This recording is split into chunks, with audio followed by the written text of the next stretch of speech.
Late అయింది. ప్రతిసారి late అయిందని చెప్పాల్సి వస్తా ఉంది 7 తర్వాత. యూజువల్‌గా కరెక్ట్ టైమ్‌లకి వచ్చే ప్రోగ్రామే. నాకు అర్లీ మార్నింగ్ ప్రోగ్రాము కొద్దిగా డిఫికల్ట్. ఈరోజు అందులో వానగా ఉండింది. సో, కొంత లేట్ అయింది. దయచేసి క్షమించండి. ప్రారంభించుకుందాం. మరి ప్రార్థన చేయండి. అమ్మ నాన్సీ గారు ప్రార్థన చేయండి తల్లి. Our most gracious Heavenly Father, thank you, Lord, for this wonderful day. Thank you, Lord, for prolonging our life for another day, Lord of Father. Lord, may our life, Lord of Father, bring glory to you, bring honor to you, Lord of Father. Lord, as we all students have gathered here, Lord, to listen to your word, to understand your word much more in depth, Lord of Father.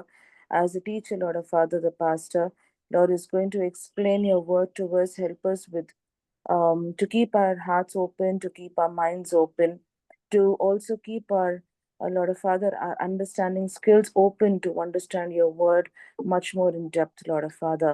May your Holy Spirit guide your servant, Lord of Father, as he teaches us, Lord of Father. Lord, bless each and every student present here with your heavenly wisdom, knowledge, and understanding, and also memory power, Lord of Father, that we remember everything that has been taught to us, Lord of God. Lord, committing today's class into your hands, submitting everything at your feet, and all our needs and anxieties and everything at your feet, Lord of Father. We pray in the mighty name of our Lord and Savior, Jesus Christ. Amen.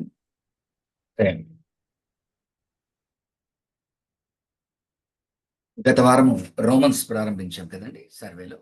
రోమన్స్‌లో మనము 7th chapter వరకు చూసాం. Actually 1-8 chapters కూడా 1-3 chapters మన పాపం ఏంటో చూపించినాడు.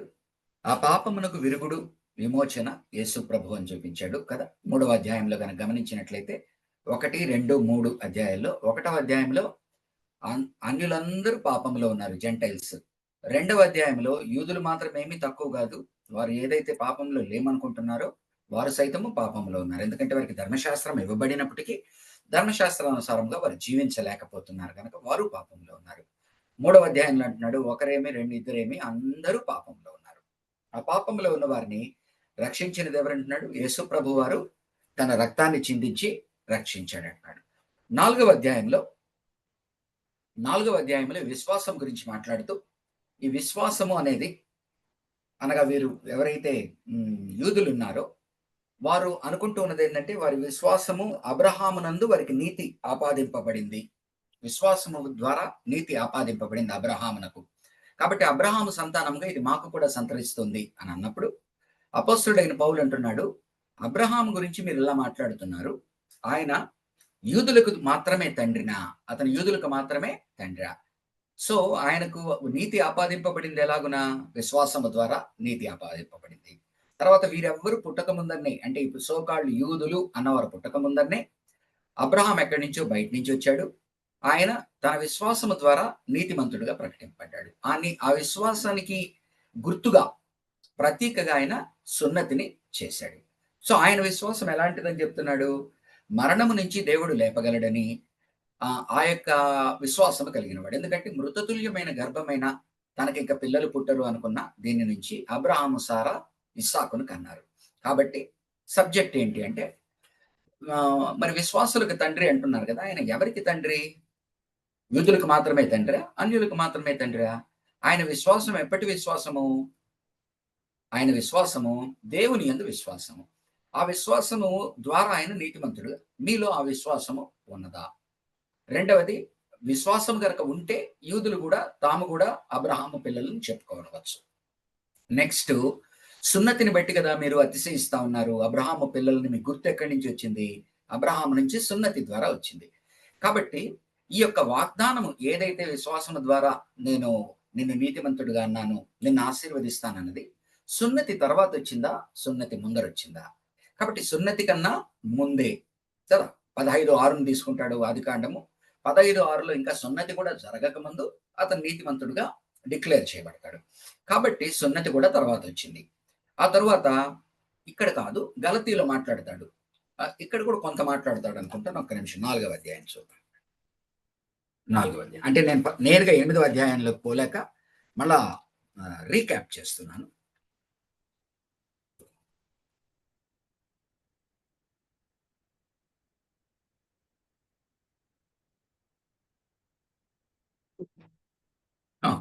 Just దాన్ని ఏమంటారు, he brooches the subject ఏమైనా 13th చాప్టర్లో, సారీ 4th చాప్టర్లో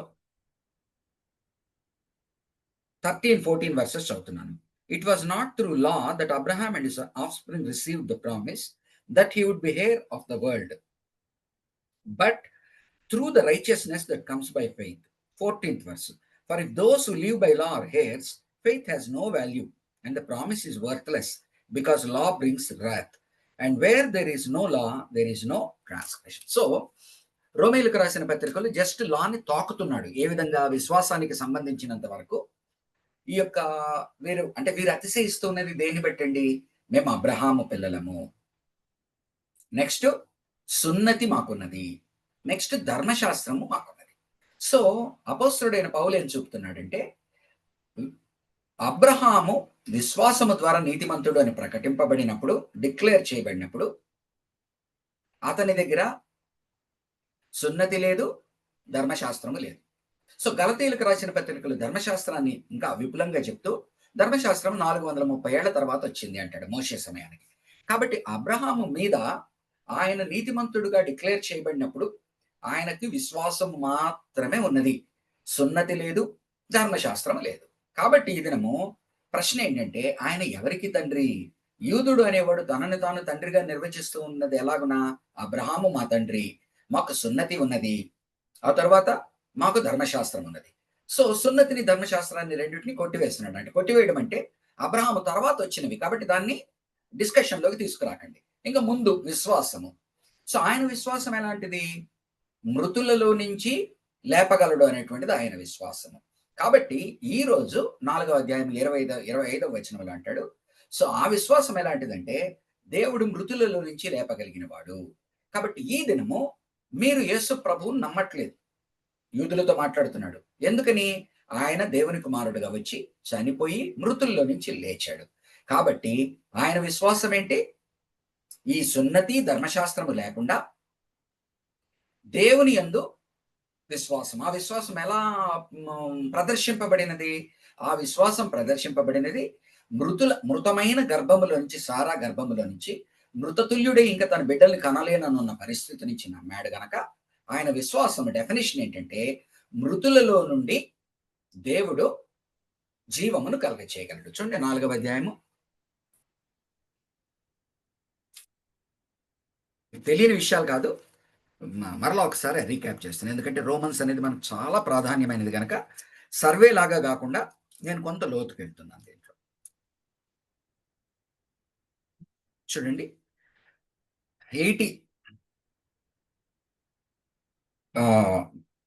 17th నుంచి చదువుతున్నాను. As it is 4th chapter 17th verse. దయచేసి బైబిల్స్ తెరవండి. As it is written, I have made you a father of many nations. He is our father in the sight of God, in whom he believed, the God who gives life to the dead. ఎవరండి ఆయన? The God who gives life to the dead and calls things that are not as though they were. ఇంకా ఆ గర్భంలో ఇస్సాకు లేడు, కానీ ఇస్సాకు ఉన్నట్టుగా మాట్లాడుతూ ఏమంటున్నాడు? నీ యొక్క బిడ్డలు ఇసుక రేణువులు నువ్వు లెక్క పెట్టగలిగితే అంతమంది కన్నా ఎక్కువ, నువ్వు ఆకాశంలో ఉన్న నక్షత్రములను లెక్క పెట్టగలిగితే అంతకన్నా ఎక్కువ. కాబట్టి అగెన్స్ట్ ఆల్ హోప్, ఆయన నిరీక్షణ ఎలాంటిది? Against all hope Abraham in hope believed and so became the father of many nations, just as it had been said to him, so shall your offspring be. ఎట్లండి? 19th verse చూడండి. ఆయన విశ్వాసం, without weakening in his faith he faced the fact that his body was as good as dead. తన యొక్క శరీరము ఇంకా పిల్లల్ని కనలేదు అని నిర్ధారణకు వచ్చేసాడు. And that Sarah's womb was also dead. Yet, కానీ అయినప్పటికీ he did not waver through unbelief. కాబట్టి ఫెయిత్ అంటే ఏంటి? ఆయన జీవము గల వాటికి, మరణము గల వాటికి, మరణించాము అనుకుంటున్న వాటికి జీవం ఇవ్వగలడు. కాబట్టి ఆయన విశ్వాసంలో బెసకక yet he did not waver through unbelief regarding the promise of God. దేవుడే వాగ్దానం అయితే ఇచ్చాడు, నమ్మకాన్ని, ఆ వాగ్దానాన్ని నెరవేర్చగలిగిన వాడు. But was strengthened in the faith and gave glory to God, being fully persuaded. ఈ వర్స్ చూడండి. Being fully persuaded that God had power to do what he has promised. అది ఎట్లా చూపించాడు? That is why it was created to him as righteousness. the words it was created to him were written not for him alone, not but also for us. us అంటే ఎవరెవరైతే, ఎవరు వాళ్ళు, మనమంతా ఎవరు? అబ్రహాము కలిగిన విశ్వాసము మృతులలో నుంచి జీవం ఇవ్వగలిగాడు. ఆ విశ్వాసాన్ని కలిగిన వారు అందరూ మనమే, వారు యూదులైనా కానీ అన్యులైనా కానీ. But also for us to whom God will credit righteousness. For us, us ఎవరు డిఫైన్ చేస్తున్నాడు చూడండి. For us who believe in him. ఎవరండి బిలీవ్ ఇన్ హిమ్? గాడ్. ఏ దేవుణ్ణి నమ్ముతున్నాము? Who raised Jesus our Lord from the. కాబట్టి ఆయన దేవుని యందు విశ్వాసం ఉంచాడు, తండ్రి అయిన దేవుని యందు. ఆయన విశ్వాసంలో భాగం ఏంటి? మెయిన్ ప్రాముఖ్యమైన ప్లాంక్ ఏంటి? ఇంకా పిల్లలు లేనప్పుడు నీకు పిల్లలు ఇస్తానంటే నమ్మాడు. ఇంకా పిల్లలు కలిగేటువంటి హోప్ కూడా లేనప్పుడు, నిరీక్షణ కూడా లేనప్పుడు, ఫెయిత్ లో వేవర్ కాకుండా నమ్మాడు. కాబట్టి ఆ మృతతుల్యమైన గర్భములో నుంచి దేవుడు ఎప్పుడైతే బిడ్డను లేపాడని నమ్మాడో, అట్టి విశ్వాసము నీలో గాని నాలో గాని ఉంటే, ఆ విశ్వాసం ఏంటి? ఓన్లీ కడుపుకు సంబంధించింది కాదు, గర్భానికి సంబంధించింది కాదు, మరణము నుండి జీవము కలదు. కాబట్టి for us who believe in him. ఎవరండి? ఏ దేవుని నమ్ముతున్నాం? అబ్రహాము దేవుని నమ్ముతున్నాం. ఎవరైనా? Who raised Jesus our Lord from the. కాబట్టి ఆనాడు మా మృతతుల్యమైన గర్భములో నుంచి బిడ్డనిచ్చాడు. ఈ రోజు సమాధిలోకి, మరణములోకి మృతుడై సమాధిలోకి వెళ్ళిన వాడిని లేపాడు. కాబట్టి ఆనాటి విశ్వాసము ఈక్వల్ టు ఈనాడు యేసు ప్రభువులు మృతుల్లోంచి లేడు. కావున 25వ వచనం గుర్తుపెట్టుకోండి. ఎప్పుడు రెడ్డింక్ లో అండర్లైన్ చేసి పెట్టుకోండి. ఎప్పుడు కూడా ఇది తరచూ మనం వాడుకోవాల్సిన వచనం. He was delivered over to death. ఆయన మరణమునకు అప్పగింపబడ్డాడు. ఎందుకండి? మన పాపముల కొరకు.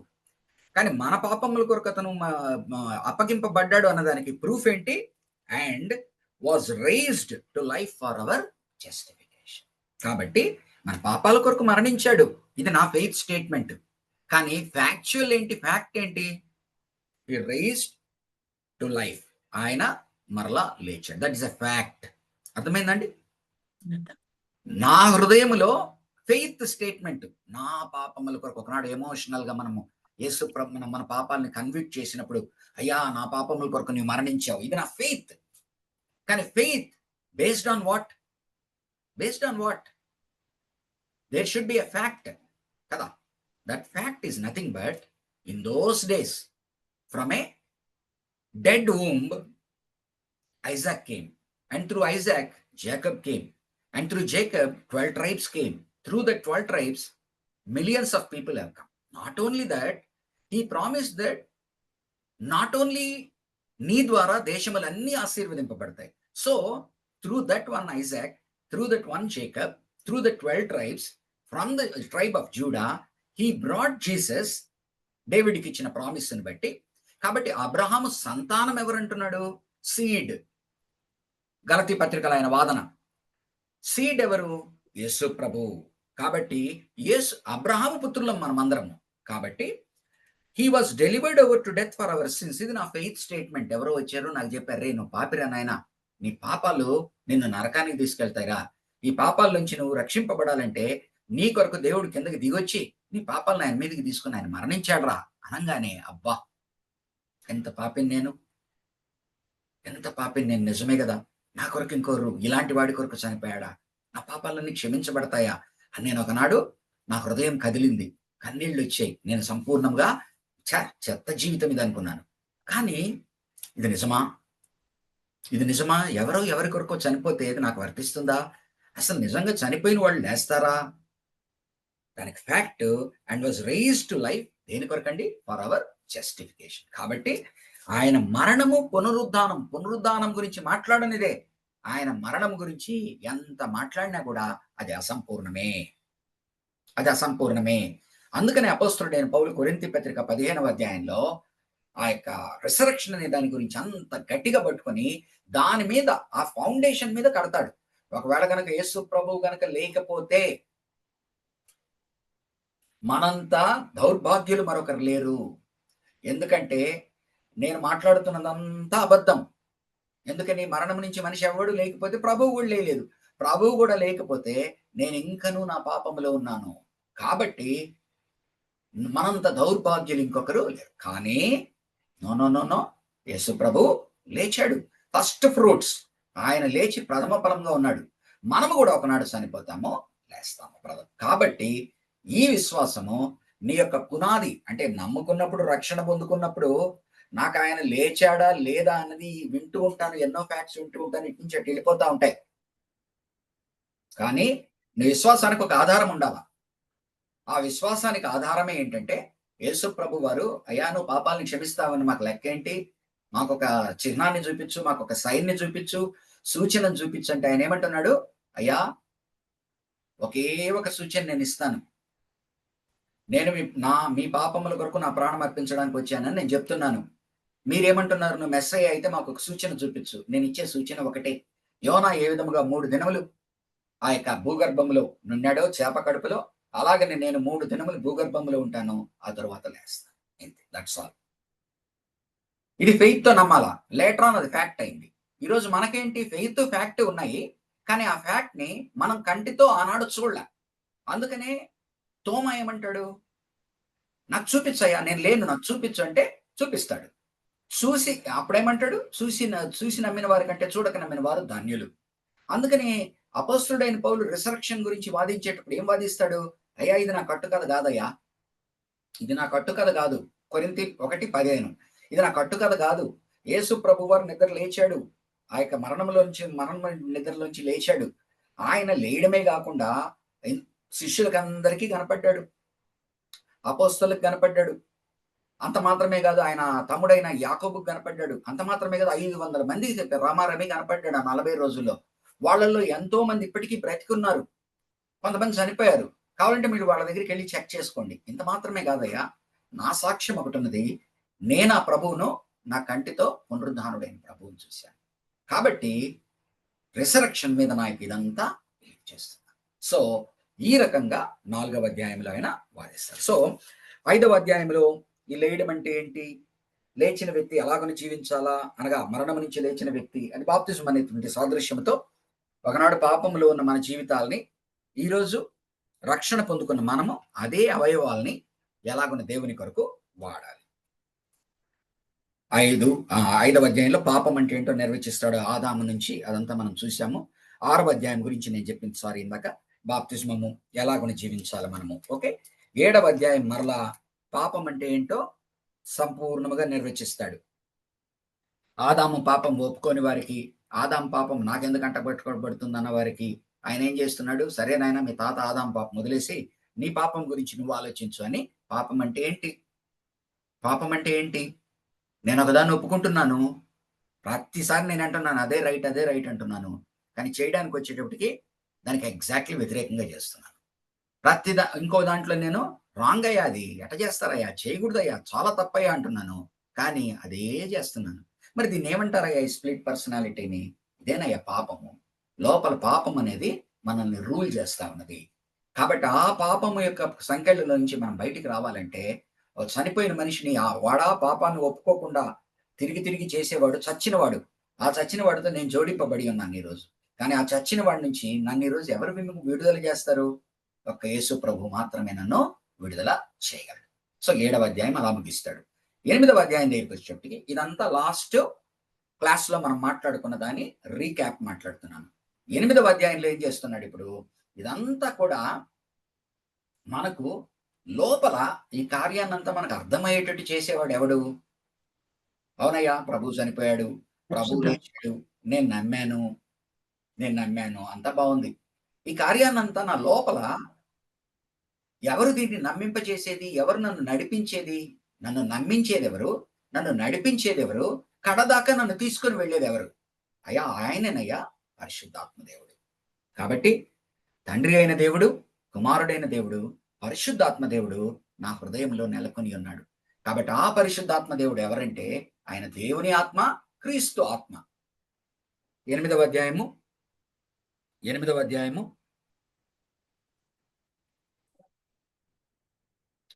వచనం.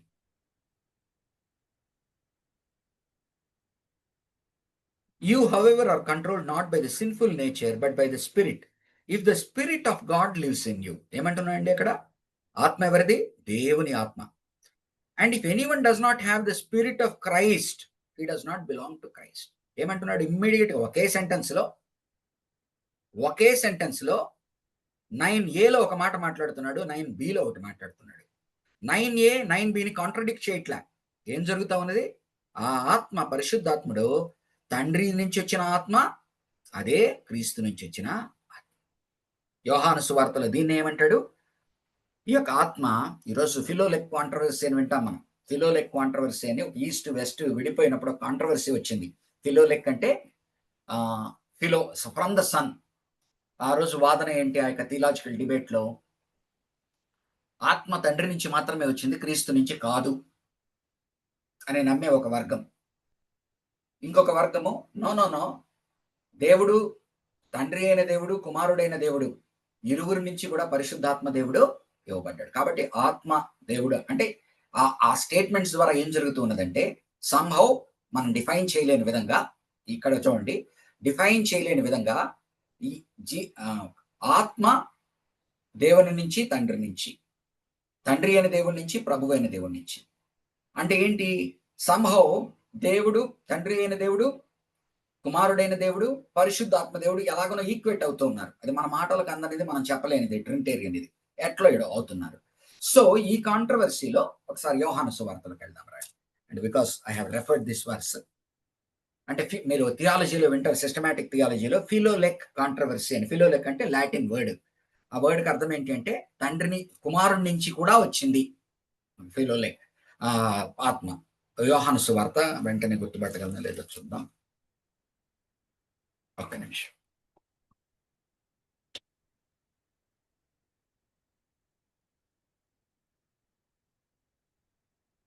చూడండి, 14వ అధ్యాయము యోహాను సువార్త. నాతో ఉన్నారండి? Are you with me? Yes, sir. Are Yes. You with? Okay. 14వ అధ్యాయము 25వ వచనం. All this I have spoken, Yesu ప్రభు మాట్లాడుతున్నాడు. All this I have spoken while still with you, but the counsellor, the holy spirit, whom the Father will send in my name, whom the Father will send in my name, will teach you all things and will remind you of everything I have said to you. Okay. So పరిశుద్ధాత్మ దేవుడు లోపల ఏం చేస్తున్నాడు? నువ్వు దేవుని బిడ్డ ఎలాగోనని చెప్తూనే నీకు అర్థం కాని విషయాలన్నింటినీ, ముందర జరిగిన వాటిని, తర్వాత జరగబోయే వాటిని అన్నిటిని కూడా నీకు తెలియపరుస్తా ఉన్నాడు. ఎక్కడి నుంచి తెలియపరుస్తా ఉన్నాడు? అవి ప్రభు మాటలే. ప్రభు భూలోకంలో ఉన్నప్పుడు ఎన్నో మాట్లాడాడు. ఆయన మాట్లాడవలసింది ఇంకా ఎంతో ఉంది. 3.5 ఏడాదిలో మాట్లాడవలసింది మాట్లాడాడు. అవన్నిటిని కూడా నీకు తెలియపరుస్తాం. Next 15th chapter, John 15:26. When the counselor comes, whom I will send to you from the Father, whom I will send to you from the Father, the Spirit of truth, who goes out from the Father, he will testify about me, and you also must testify, for you have been with me from the beginning. So ఈ కాంట్రవర్సీలో అయ్యా వాళ్ళు అనేది ఏంటంటే, కుమారుడికి ఎక్కువ ఒక step ప్రాధాన్యత తక్కువ ఇచ్చేవాళ్ళు. వాళ్ళు ఏమంటారంటే, అంటే ప్రాధాన్యతని కాదు, ఆత్మ విషయంలో వారు ఏమంటారు? అయ్యా తండ్రి నుంచి మాత్రమే ఆత్మ వస్తూ ఉన్నది. కుమారుడు పంపిస్తున్నాడు కానీ ఎవరి దగ్గర నుంచి? తండ్రి దగ్గర నుంచి పంపిస్తున్నాడేమో కానీ అంత మాత్రం కుమారుడు ఈక్వేట్ చేయడానికి లేదు. సో ఈ 15:26 వర్స్ని డౌన్ ప్లే చేస్తూ 14:26ని గుర్తుపెట్టుకోండి, గుర్తుగా నెమోనిక్. 14:26 తండ్రి నుంచి, 15:26 కుమారుడి నుంచి. ఈ ఫిలోలెక్ కాంట్రవర్సీలో ఎవరైతే పరిశుద్ధాత్మ తండ్రి క్రీస్తు నుంచి వచ్చింది కాదంటారో వాళ్ళు 15:26 డౌన్ ప్లే చేసి 14:26ని ఎన్హాన్స్ చేస్తారు. ఈ రెండింటిని బ్యాలెన్స్ చేసుకుంటూ మనము ఇక్కడ గనక రోమన్స్ తో గనక మనం సరిచూచామంటే ఏమని జరుగుతా ఉన్నది? ఇక్కడ మనకు అర్థం కాని రీతిలో, మనం వివరించలేని రీతిలో తండ్రి, కుమారుడు, పరిశుద్ధాత్మ మధ్యన ఉండేటువంటి ఈక్వేషన్ ఏదైతే ఉన్నదో, ఇంటర్ప్లే ఏదైతే ఉన్నదో, అది మనకు మరొకసారి చెప్తున్నాను, అర్థం కాదు, వివరించలేము. త్రిత్వాన్ని ఎంతో మంది వివరించడానికి ప్రయత్నించారు, చాలా వరకు కొంతవరకు వివరించగలరు. ఎంతో మంది అర్థం చేసుకోవడానికి ప్రయత్నించారు, చాలా వరకు అర్థం చేసుకున్నారు. కానీ ఆఖరికి అందరూ కూడా చేతులు ఎత్తేసిన వాళ్ళే. మానవ మేధస్సుతో పరిశుద్ధ గ్రంథంలో పొందుపరచబడిన వాటిని క్రోడీకరించి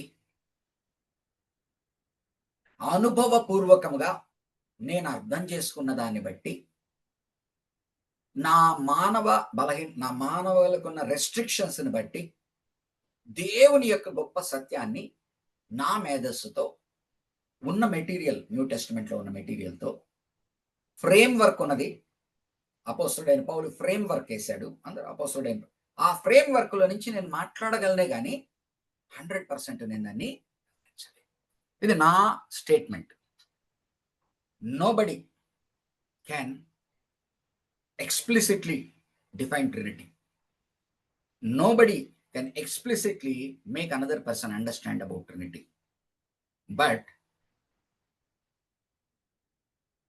the text of the New Testament is the mind, is the quarry from which we can explore and we can come to a conclusion for ourselves and we can try to explain to some others. But we should not go more and more inside it, because those are some things which are beyond our comprehension.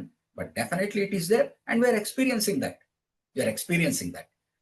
So, ఈరోజు గమనించామంటే బయట ఏం జరుగుతున్నదండి? ఈరోజు నెట్లో, ఈరోజు ఆన్లైన్లో జరుగుతున్నది గమనించారేమో latest debates. ఈ పిడి సుందర్రావు గారి చర్చ్ ఆఫ్ క్రైస్ట్ వాళ్ళ ట్రినిటేరియన్ అండర్స్టాండింగ్ వేరు. వాళ్ళ ట్రినిటేరియన్ అండర్స్టాండింగ్ వేరు. వాళ్ళు ఏదో వాళ్ళ క్లాసుల్లో వాళ్ళు మాట్లాడుతున్న దాన్ని కౌంటర్ చేస్తూ వీళ్ళు ప్రతి స్పీకరు మాట్లాడుతూ ఉన్నాడు ఏంటి త్రిత్వాన్ని. వాళ్ళేమో వాళ్ళ ఆలోచన ప్రకారం వాళ్ళు చెప్తా ఉన్నారు, వీళ్ళ ఆలోచన ప్రకారం వీళ్ళు చెప్తా ఉన్నారు. ఆ డిబేట్ కనుక వింటా ఉన్నాం అనుకోండి, అది ఎడతెగనిది. ఆ తర్వాత మన అర్థం కాని విషయాల గురించి ఎక్కువ మాట్లాడతా, బయట మనకే అర్థం కాకుండా పూర్తి అవగాహన లేని వాటిని సోషల్ మీడియాలో దర్ డూయింగ్. ఈ మధ్యన వినుంటారు పిడి సుందర్రావు గారి యొక్క అతను అనుచరుడు, అదే విజయప్రసాద్ రెడ్డి, వాడంతా ఒక సెట్. ఆయన ఎవరు, ప్రసన్న అని ఎవరు, మీసాలెట్టి తిప్పుతూ ఉంటాడు చూడండి. ఇవన్నీ స్టేట్మెంట్స్, రాడికల్ స్టేట్మెంట్స్, మాట్లాడే దాంట్లో నాకే తెలుసు అన్నట్టుగా మాట్లాడడం. ఈరోజు మనకు సోషల్ ఆన్లైన్ డిబేట్స్లో మనకు కనిపిస్తున్నది మెయిన్ ప్రాబ్లం ఏంటంటే, నాకు అనిపించేది దేవుని కొరకు నిలబడుతున్నాం అంటున్నారు, కానీ ఎంత గట్టిగా మాట్లాడుతున్నారు అంటే ఆ మాట్లాడే మాటల్లో వారి యొక్క జ్ఞానాన్ని చూపడానికి, వారిని హెచ్చించుకోవడానికి ఏదో గర్వం బయటకు వస్తుంది, రకరకాలు వస్తుంది అని నాకేం నెగిటివ్ ఫ్లేవర్స్ బయటకు వస్తున్నట్టుగా అనిపిస్తూ ఉంది. డిబేట్స్ ఉంటే సంభవ్ ఇస్ నాట్ గుడ్. ఓకేనండి, coming back to Romans 8. So ఏం చేస్తున్నాడు? పరిశుద్ధాత్మదేవుడు మన హృదయంలో ఉండి, పరిశుద్ధాత్మదేవుడు మనము ఆయన తండ్రి యొక్క కుమారులం అనేటువంటి సంపూర్ణమైన ఆదరణ మనకు కలిగచేస్తాడు. సంపూర్ణమైన ఆదరణ మనకు కలిగచేస్తాడు. చూడండి 8th chapter 12th verse నుంచి 15th verse కావచ్చు. 12th నుంచి 16. Therefore, brothers, we have an obligation, but it is not to the sinful nature to live according to it. For if you live according to the sinful nature, you will die. But if by the Spirit you put to death the misdeeds of the body, you will live. Because those who are led by the Spirit of God are sons of God. For you did not receive a spirit that makes you a slave again to fear, but you received the spirit of sonship. And by him we cry, Abba, Father. లోపల ఆత్మదేవుడు మనలో ఉన్నాడు గనక మనము ఆయన తండ్రి అని, యేసు ప్రభువుని రక్షకుడని ఒప్పుకొని, and by him we cry, Abba, Father. 16వ వచనం. The Spirit himself testify with our spirit. మనలో ఉన్న మానవ ఆత్మ, the Spirit లోపల దేవుని ఆత్మ, the Spirit himself testifies with our spirit that we are God's children. That we are God's children. Now, if we are children, then we are heirs. Heirs of God. దేవుని యొక్క వారసులము, and co-heirs. సహవారసులము ఎవరితో? With Christ. ఎందుకని ఆయన మొదటి కుమారుడు, ప్రథమ ఫలము. మనమందరము కూడా ఆయనతో పాటు ఆయన తమ్ముళ్ళుగా, ఆయన దేవుని కుమారులైన. If indeed we share in the sufferings. If indeed అనగా ఇదంతా ఎలా సాధ్యమవుతుంది? నమ్ముకొని బాప్తిజం తీసుకొని చేతులు ఎత్తేస్తే కాదు. నమ్ముకొని బాప్తిజం తీసుకొని నెక్స్ట్ నీ జీవితం ఉందే, ఆ జీవితంలో ఒక్కొక్కరికి ఒక్కొక్క రకమైన శ్రమలు వస్తాయి ప్రభు వలన. శ్రమలు తథ్యము. ఆ శ్రమలను నువ్వు భరిస్తూ నీ సిలువను నీవు మోసుకొని నన్ను వెంబడించాలని చెప్పాడు కదా ప్రభు. కాబట్టి నువ్వు 20లో నమ్మావా, 30లో నమ్మావా, 40లో నమ్మావా, 70లో చనిపోతున్నావనుకో, 20లో నమ్మినవాడు 50 ఏళ్ళు, 30లో నమ్మినవాడు 40 ఏళ్ళు, 40లో నమ్మినవాడు 30 ఏళ్ళు, 50లో నమ్మినవాడు 20 ఏళ్ళు. వీళ్ళు ఆ శ్రమలు అనుభవిస్తూ దేవుని కొరకు సాక్ష్యంగా ఉండిన ఎడల వారు we share in his sufferings in order that we may also share in his glory.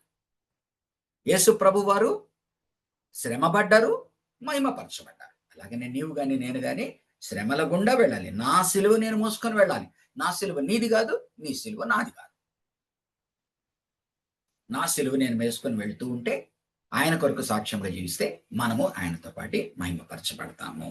కాబట్టి అందరికీ కూడా నమ్మి బాప్తిజం తీసుకున్న తరువాత భూలోకంలో కొంతకాలము జీవించవలసి ఉంటుంది. ఆ కొంతకాలములో నీవు దేవునికి శ్రమలు అనుభవిస్తావు. ఆ శ్రమలను ఎదుర్కొంటూ సాక్ష్యంగా ఉండాలి. అందరికీ కూడా ఆ లూకాసు వార్తలో రెండవ దొంగలాగా అట్టి అవకాశం అందరికీ లేదు. చాలా తక్కువ మందికి అవకాశము ఉన్నది. ఎక్కువ మందిని మనము కదా లూకాసు వార్తలో ఆ దొంగ ఏంటి పాపము ఒప్పుకున్నాడు. నేరుగా నెక్స్ట్ గంటల్లోనో 2 గంటల్లోనో శ్రమ నుంచి అనుభవించి ఆయన పైనకి పరదేశికి చేరుకున్నాడు. ఈరోజు చాలా మంది బాప్తిస్మం తీసుకోమంటే అదే కదా చెప్పేది. నమ్మి బాప్తిస్మం తీసుకుంటే ఏం చెప్తారు?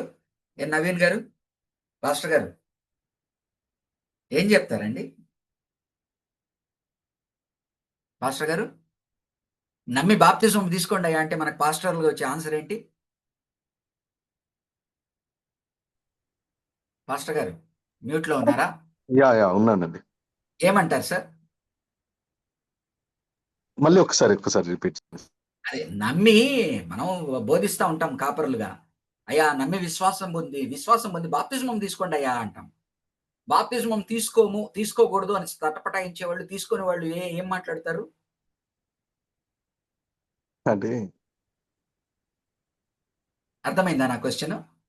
కొంచెం నేను అంటే ఈ పిల్లల అల్లరి వల్ల వినలేకపోయాను. ఏం లేదబ్బా. ఇప్పుడు లూకాసు వార్తలో దొంగ యేసు ప్రభు నా సిలువ మీద నమ్ముకున్నాడు, ఎక్కువ శ్రమ పొందలేదు. నెక్స్ట్ గంట 2 గంటలు దీంట్లో ఉన్నాడు, ఆయన చనిపోయాడు, పరదేశంలోకి వెళ్ళిపోయాడు. నేనంటున్నాను ఈరోజు 20 ఎప్పుడో 30 ఎప్పుడో మనం వయసులో నమ్ముకున్నాం అనుకోండి, నెక్స్ట్ మనం 70 ఏళ్ల వరకు బ్రతుకుతుంటే మనం అంతకాలం శ్రమ అనుభవించాలని 8వ అధ్యాయము లాస్ట్ ఆ యొక్క 15వ వచనం చెప్తా ఉంది. 18వ వచనం 17 now if you are children then we are heirs of God and co-heirs with Christ if indeed we share in his sufferings. అంటే మనం అందరం శ్రమలతో పాలుభాగస్వాలం అయితేనే ఆ యొక్క మహిమను పొందుకుంటాం. నా సిలువని నేను మోసుకోవాలి. ఇది నేనేమంటున్నానంటే 20 ఏళ్ళు, 30 ఏళ్ళు, 40 ఏళ్ళు మన ఆయుష్ కాలంలో మనం పడే శ్రమలు ఆ వ్యక్తికి ఒక్కొక్క వ్యక్తికి ఒకటే ఏర్పరచబడి ఉంటుంది. ఈ లూకాసు వార్తలో ఎవరైతే 2 దొంగలు తన పక్కన ఉన్నారో, ఒక దొంగ ఒప్పుకున్నాడు, నెక్స్ట్ గంటే తక్కువ సమయం శ్రమ పడ్డాడు, వెళ్ళిపోయాడు ఆయన. ఈరోజు బాప్తిజము తీసుకోకుండా ఉండేవారు వారు ఎక్కువ వాడుకునే ఇదేంటి? అంటే అవకాశం ఏమయ్యా లూకాసు వార్తలో దొంగ నమ్ముకున్నాడా? మరి పరలోకానికి పోలేదా అని. మనం ఏం చెప్తాం? సరేరా నాయన నువ్వు కూడా సిలువ ఎక్కువ 2 గంటలు ఉండి ఆ తర్వాత చూద్దాం. వీడి ఇక్కడ ఒప్పుకుందే వీడి సిలువ ఎక్కే సీన్ లో ఎక్కడ ఉంటాడు చెప్పండి? కదా ఆనందరావు గారు మీ స్పందన ఏంటి చెప్పండి?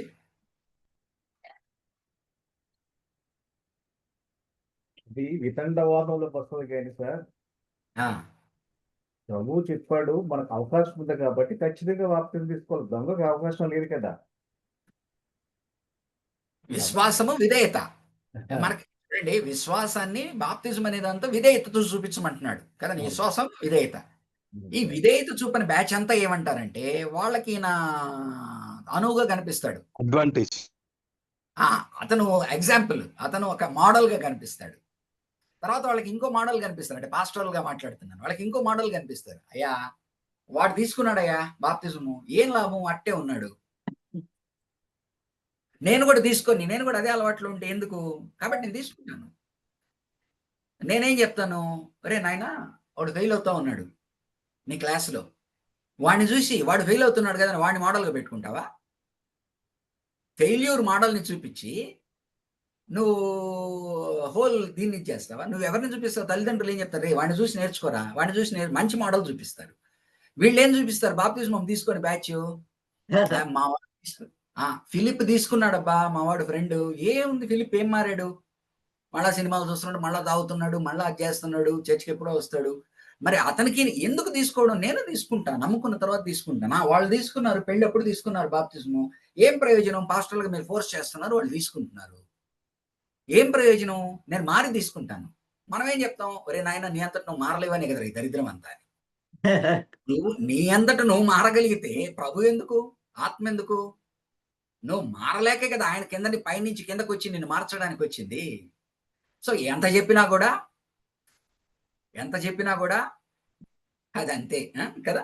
సరే, ఓకే. సో పరిశుద్ధాత్మ దేవుడు చేసేటువంటి కార్యము ఇదై ఉండగా 8వ అధ్యాయంలో ఇంకొన్ని థీమ్స్ చూద్దాం.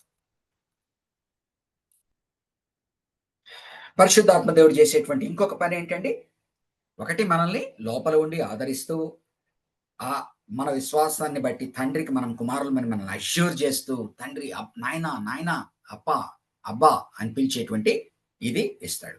రెండవది ఏం చేస్తాడు, ఒక్కొక్కసారి మనకేమి ప్రార్థన చేయాలనో కూడా తెలియదు. అంటే మన లోపల మానవాత్మకి గింజుకులాడుతుంటాం, ఎన్నో సమస్యలు ఉంటాయి, ఎన్నిటినో దేవునికి చెప్పుకోవాలనుకుంటాం, కానీ సమస్యలు ఎక్కువే కొద్దీ అసలు ప్రార్థన ముందర కూర్చోలేనే పరిస్థితి వస్తుంది. లోపలనే మనం కుమిలిపోతా ఉంటాం, కానీ మోకాళ్ళు వేసి ఒక్కొక్కసారి కూర్చోలేం. సో ప్రార్థన చేయాలని మనకు తెలుసు, కానీ మానవ ఆత్మ ఒక్కొక్కసారి రెండు జరుగుతాయి. ఒక్కొక్కసారి తనలో ఏమి జరుగుతుందో కూడా నిర్వచించలేం. ఒక్కొక్కసారి మనం బాధగా ఉంటాం, ఎందుకు బాధగా ఉన్నావురా అంటే ఇది అని ఒక కారణం చెప్పలేం, లోపల ఏదో జరుగుతూ ఉంటది. తెలుసు ఆ టైంలో ఇంకెవరికైనా చెప్పుకుంటే బాగుంటుంది, నా ఇంకెవరు దేవుడు, కానీ మాటల్లో రావు. ఇంకొకసారి అసలు మనకి ఒకటి ఏం చెయ్యాలనో తెలియదు, అంటే లోపల ఏం జరుగుతూ ఉన్నదో తెలియదు, ఇంకోటి ఎలాగో ఆయనకి చెప్పుకోవాలనో కూడా తెలియదు. ఆ సమయాల్లో పరిశుద్ధాత్మ దేవుడు ఏం చేస్తాడు, లోపల నీ ఆత్మ ఉన్నది కదా, ఫర్ ఎగ్జాంపుల్ అర్థానికి మానవ ఆత్మ ఇక్కడ ఉంది, పరిశుద్ధాత్మ ఇక్కడ ఉన్నాడు. ఈ ఆత్మ పడుతున్న బాధ తెలుసు దానికి, ఏదో మాట్లాడేయాలని బాధపడతా ఉన్నది, ఏదో మాట్లాడేయాలని ప్రయాసపడతా ఉంది, ఏదో చెప్పేయాలని ప్రయాసపడతా ఉంది. మోర్ ఓవర్ దీనికి లోపల అసలు ఏం జరుగుతుందో దానికే అర్థం కావట్లే. ఈయన ఏం చేస్తాడు, నాయనా ఈ యొక్క బాధలన్నీ కూడా, ఈ బాధలన్నీ కూడా, ఈ ఆత్మ చెప్పుకోలేని బాధలన్నీ కూడా, ఈ ఆత్మ స్పష్టీకరణ చేయలేని బాధలన్నీ కూడా, ప్రార్థన అవసరతలన్నింటినీ కూడా ఆయన దేవునికి అర్థమయ్యేటువంటి భాషలో, ఎందుకంటే ఆయన కనెక్షన్ ఉంది కదా, మూలుగులతో మనకు అర్థం కాని పదజాలంతో ఆయన ఆ మాటలు వినపడకపోవచ్చు, ఆ మాటల అర్థం మనకు అర్థం కాకపోవచ్చు, లేకపోతే మూలుగులు ఎందుకు బట్ ఆయన దేవుడు. సో ఇంత గొప్ప ఆదరణకరమైన పరిచర్య ఆయన చేస్తున్నాడు. లోపల మన యందుండి, రే బిడ్డ ఎట్టి పరిస్థితుల్లో నువ్వు భయపడబాక, బాధపడబాక, నువ్వు తండ్రి కుమారుడువు, నువ్వు ఇంకా సాతాను పాపంలోంచి బయటకు వచ్చేస్తే నువ్వు సాతాను కుమారుడు కాదు, దేవుని కుమారుడు. కానీ శ్రమలు ఉంటాయి బిడ్డ, ఆ శ్రమల గుండా నువ్వు పోతేనే నీకు మహిమ. ఎందుకంటే ప్రభు వారు శ్రమ పడినట్టుగా నువ్వు శ్రమపడ, ఆయన సిలువ మోసినట్టుగా నువ్వు మోసుకోవాలి, నీ సిలువను మోసుకోవాలి. సమయంలో ఈ శ్రమలు పడే సమయంలో లోకంలో వేదన, ఈ వేదన సమయంలో నువ్వు ఒంటరిగా లేవు బిడ్డ, నువ్వు ఒంటరిగా లేవు. నేను నీ తరపున ఇంటర్సీడ్ చేస్తాను. చూడండి 23rd verse. Not only so, 8th chapter 23rd verse. Not only so, but we ourselves who have the first fruits of the Spirit groan inwardly as we wait eagerly for our adoption as sons. ఎంత త్వరగా రెండవ రాకడ వస్తుందా, ఎంత త్వరగా నేను ఆయన కుమారుడు అనేటువంటి సంపూర్ణమైన రక్షణ సర్టిఫికేట్ నా చేతుల్లోకి వస్తుందా. The redemption of our bodies, ఎట్లండి ఇది లాస్ట్ లోది ఏంటి, who have the first grown inwardly as we wait eagerly. దేని కొరకు ఈగర్లీ వెయిట్ చేస్తున్నాము, for our adoption as sons. Already adopt అయ్యాం, ఆ సంపూర్ణంగా అడాప్షన్ పూర్తయ్యేది ఎప్పుడు, the redemption of our bodies. ఎప్పుడైతే మన శరీరంలో మహిమగల శరీరాలు అవుతాయో, ఈ తుచ్చమైన దీనిలో నుంచి అప్పటి వరకు లోపల. So For in this hope we were saved. But hope what is seen is no hope at all. Who hopes for what he already has? But if we hope for what we do not yet have, we wait for it patiently. In the same way, 26వ వచనం, the Spirit helps us in our weakness. అది ఏ weakness అన్నా కావచ్చు. విశ్వాసంలో వెనకబడుతున్నావా? ఏ శ్రమలతో నువ్వు కృంగుతున్నావు? ప్రభు కొరకున్నందువలన ఏదైనా కానీ. We do not know what we ought to pray. మనకు తెలియదు ఏమి ప్రేయర్ చేయాలని కూడా మనకు తెలియదు. అంటే మన ప్రాబ్లమే మనకు అర్థం కాదు ఒక్కొక్కసారి. అర్థమైనా అది ఎట్లా చెప్పుకోవాలి. బట్ ద స్పిరిట్ హిమ్సెల్ఫ్, మన లోపల దేవుని ఆత్మ పెట్టబడి ఉన్నది కదా, ఇంటర్సీడ్స్ ఫర్ అస్, మన తరపున విజ్ఞాపన చేస్తుంది with groans that words cannot express. మూలుగులు అంటే మనం ఏమి మాట్లాడకుండా మన వేదనలు మోకాళ్ళ మీద కూర్చొని మనకు జరుగుతున్న దాన్ని ఆలోచించుకుంటూ మనం ఎప్పుడైతే బాధపడతా ఉంటామో నోట్లోంచి పదజాలం రావట్లే. ఆనాడు హన్నా ప్రార్థిస్తా ఉన్నది, నోట్లోంచి పదాలు బయటికి రావట్లే, లోపలేదో మాట్లాడుకుంటా ఉంది. ఆ మాటలు ఏంటో ఆవిడకే తెలియదు. ఏం జరుగుతూ ఉన్నది? కనెక్షన్ జరుగుతూ ఉన్నది. పక్కనున్న ఏలి అర్థం చేసుకోలేకపోయాడు. ఏం జరుగుతూ ఉన్నది? ఆవిడ బాధ భర్తకు చెప్పుకుంటే అర్థం కాదు. భర్త ఏమో నేనుంటే సరిపోలేదని నీకు 7 కుమారుల కన్నా ఎక్కువ అంటున్నాడు. ఆవిడకేమో ఒక పక్కన ఈవిడ శోధన, సవితి శోధన, సవితి పోరు. బిడ్డలు కావాల్సిందే కావాలి తనకి. ఎవరికి చెప్పుకోగలదు? దేవుని సన్నిధిలో కూర్చున్నది. ఏలికి అర్థం కావట్లే, మిస్అండర్స్టాండ్ చేసుకుంటున్నాడు. పైకి మాట్లాడపడట్లేదు, ఏం మాట్లాడుతూ ఉందో, ఏం చేస్తాం, తాగుందేమో. కానీ ఏం జరుగుతోంది? కనెక్షన్ జరుగుతాం. ఎగ్జాంపుల్ చెప్పాను జస్ట్, అంటే హన్నా ప్రేయర్. సో మనం ఎలా చాలాసార్లు బాధగా ఉంటాం, ఏం ప్రేయర్ చేయాలనో తెలియదు, ఎలా ప్రేయర్ చేయాలనో తెలియదు. లోపల మాత్రం విపరీతమైన వేదన. మన పాపమే మనకు గుర్తొస్తూ ఉంటుంది. ఏమని అడగలను నేను దేవుని ముందరికి పోయి? ఏమని అడగలను? ఏం చేయగలను ఆ సమయాల్లో? But the spirit himself intercedes for us with groans that words cannot express. And he who searches our hearts, దేవుడు ఎవరండి? మన హృదయాలని, ప్రతి హృదయమును వెతికేటువంటి వాడు, తరచి చూచేవాడు. ఏ హృదయం తనకు అనుకూలంగా ఉంటుందని చూచేవాడు. ఆశ విషయంలో చెప్తాడు. క్రానికల్స్ 16:9 అనుకుంటాను. 2 క్రానికల్సా? Okay, 2 Chronicles 1 Chronicles 16. ఆయన దేని కొరకు చూస్తున్నాడు? ఆయన భూమంతా తరచి చూస్తున్నాడు. ఆయన కన్నులు ఎవరిని చూస్తున్నాయి? ప్రతి హృదయాన్ని చూస్తా ఉన్నది. ఏ హృదయాన్ని చూస్తున్నాడు? ఏ హృదయం తనకు అనుకూలముగా ఉంటుందా అని, వారిని తను వాడుకుంటామని. ఇప్పుడు ఇక్కడ ఏం జరుగుతా ఉంది? ఈ హృదయం అనుకూలంగా ఉంది, కానీ ఆ హృదయము ఎలా వెలిబుచ్చుకోవాలనో తెలియదు ఆ సమయంలో. And he who searches our hearts knows the mind of the spirit, knows the mind of the spirit, because the spirit intercedes for the saints in accordance with God's will. ఆయన పరిశుద్ధులకు తరపున విజ్ఞాపన చేస్తుంది. దేంతో అలైన్ అయ్యేటట్టు? నీకున్న ప్రతి ప్రార్థన అవసరతని ఆయన దగ్గరికి తీసుకెళ్లి తీరుస్తాయని కాదు, ఏదైతే దేవుని చిత్తములో నున్నదో. అర్థమవుతోందండి? చాలా సార్లు మన మూలుగులు, వేదనలు, మనం బాధపడుతున్నాం వ్యక్తిగతంగా, కానీ అది దేవుని చిత్తానికి వ్యతిరేకంగా అయి ఉండొచ్చు. స్పిరిట్ ఇంటర్సీడ్ చేస్తున్నాడు. ఏమని ఇంటర్సీడ్ చేస్తున్నాడు? దేవునితో చెప్తున్నాడు. ఏం చేస్తున్నాడు? In accordance to God's will. అప్పుడు ఏం జరుగుతుంది? నీ మూలుగులు, నీ బాధ అగెన్స్ట్ గాడ్స్ విల్ అనుకో. అంటే నీ బాధ నీకు వ్యక్తిగతంగా బాధే, కానీ దేవుని చిత్త ప్రకారము ఆపోజిషన్, అంటే అది టాలీ కావట్లే. ఆత్మ ఏం చేస్తాడు? అండర్స్టాండ్. ఆత్మ ఏం చేస్తాడు? నిన్ను ఈ ప్రార్థన చేస్తున్న సమయంలో దేవుని, నువ్వు ఇక్కడ ఉన్నావు, ఆయన లైన్ ఇక్కడ ఉంది, ఇక్కడి నుంచి తీసుకెళ్ళి ఆయన గాడ్స్ విల్లో పెడతాడు. ఒకవేళ నీవు మారవలసింది, అక్కడి నుంచి ఏం చేస్తాడు? నీవు ఆల్రెడీ వేదంలో ఉన్నవన్నీ రైట్, గాడ్స్ విల్ ప్రకారంగా దేవుడు తన చిత్తానుసారంగా నీ జీవితంలో చేస్తాడు. కాబట్టి దేవుని చిత్తము ముఖ్యము. ఆ దేవుని చిత్తమును తెలుసుకున్న పరిశుద్ధాత్మ దేవుడు నీ తరపున, నీ కొరకు విజ్ఞాపన చేస్తాడు. అన్ని విధాల నుంచి కూడా ఆఖరికి జరిగేది దేవుని చిత్తమే. ఆ దేవుని చిత్తానికి నీ మనసు ఏదైతే వేదనతో లోపలికి వెళ్ళిందో, దేవుని చిత్తము నీలో ఇచ్చి నీకు ఒక సమాధానం కలిగజేస్తాడు. అది నీకు అర్థం కాకపోవచ్చు, నువ్వు అనుకున్న ఆన్సర్ కాకపోవచ్చు, నీ ప్రేయర్కి నువ్వు అనుకున్న ఆన్సర్ కాకపోవచ్చు. బట్ జరిగేది ఏంటంటే everything brought into the God's will, because God's spirit working with the human spirit and bringing the human into God's will, and God working along with the spirit in the human's faith, believers life. So ఈ విధముగా జరుగుతుంది. ఆఖరిలో 8వ వచనంలో 8వ అధ్యాయంలో గొప్ప మాటలు చెప్తాడు చూడండి. మన తరపున ఎవరెవరు ఉన్నారు? ఒక పరిశుద్ధాత్మ దేవుడు మాత్రమేనా? What then shall we say? 31వ వచనం 28 నుంచి 30 వరకు మనకు తెలిసిందే. ప్రీడెస్టినేషన్, ఫోర్ నాలెడ్జ్, ఇవంతా I will not go into that. It's very deep subject. Systematic థియాలజీలోకి వెళ్ళవలసి వస్తుంది. What then shall we say? మనం ఎవరిని చూసామంటే పరిశుద్ధాత్మ దేవుడు మనకు సహాయకారిగా చూస్తున్నాం. రెండవది, what then shall we say in response to this? If God is for us, దేవుడు మన పక్షాన ఉండగా హూ కెన్ బి అగెన్స్ట్ అస్? మనకెవరు విరోధముగా ఉండగలరు?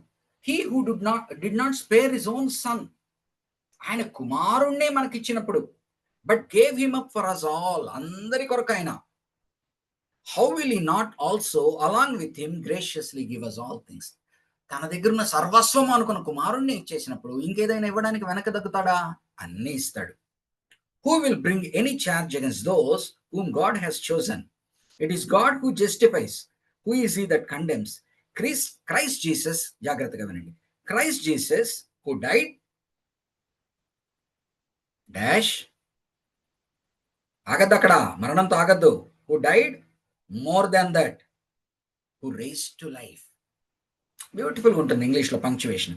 who died, అక్కడ ఆగద్దు, more than that, who raised to life. నేను NIV చదువుతున్నానండి. who raised to life is at the right hand of God and is ఏం చేస్తున్నా అండి?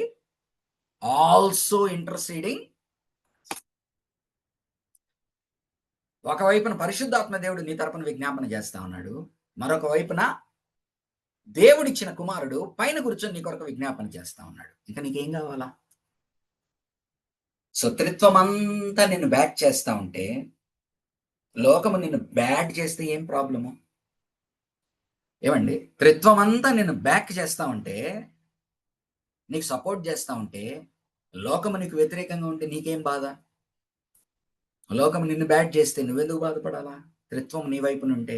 కాబట్టి ఏ భయము అని, అందుకనే 37వ అధ్యాయం, no in all these things we are more than conquerors through him who loved us, for I'm convinced that neither death nor life, extremes, death కానీ లైఫ్ కానీ, రెండు extremes, neither angels nor demons, angels వచ్చి good ఒక side, fallen demons, neither the present nor the future, present future ఇంకొక extreme, రెండు extremes, nor any powers, ఇవన్నీ దీంట్లో ఏదైనా కలవలేదనుకో, ఎవడైనా ఉండి దుష్ట ఏ శక్తి అయినా, neither height nor depth,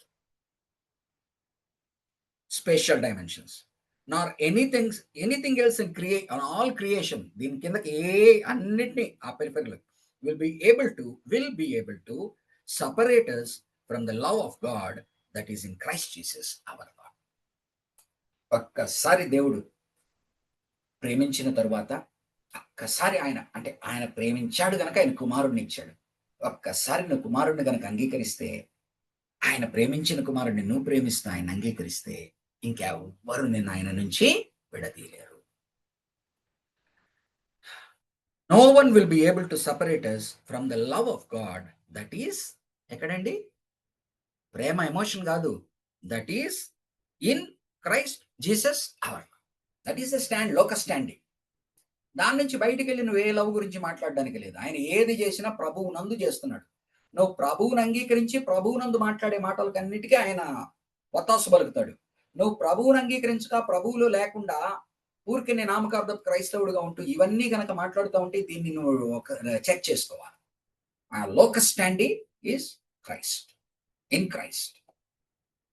కాబట్టి ఈ విధంగా 8వ అధ్యాయము హైయెస్ట్ వర్డ్స్ తో, panorama, beautiful many themes, multihued colours తో ఎండ్ చేస్తా ఉన్నాడు. సో ఒక 2 minutes బ్రేక్ చేసుకుందాము.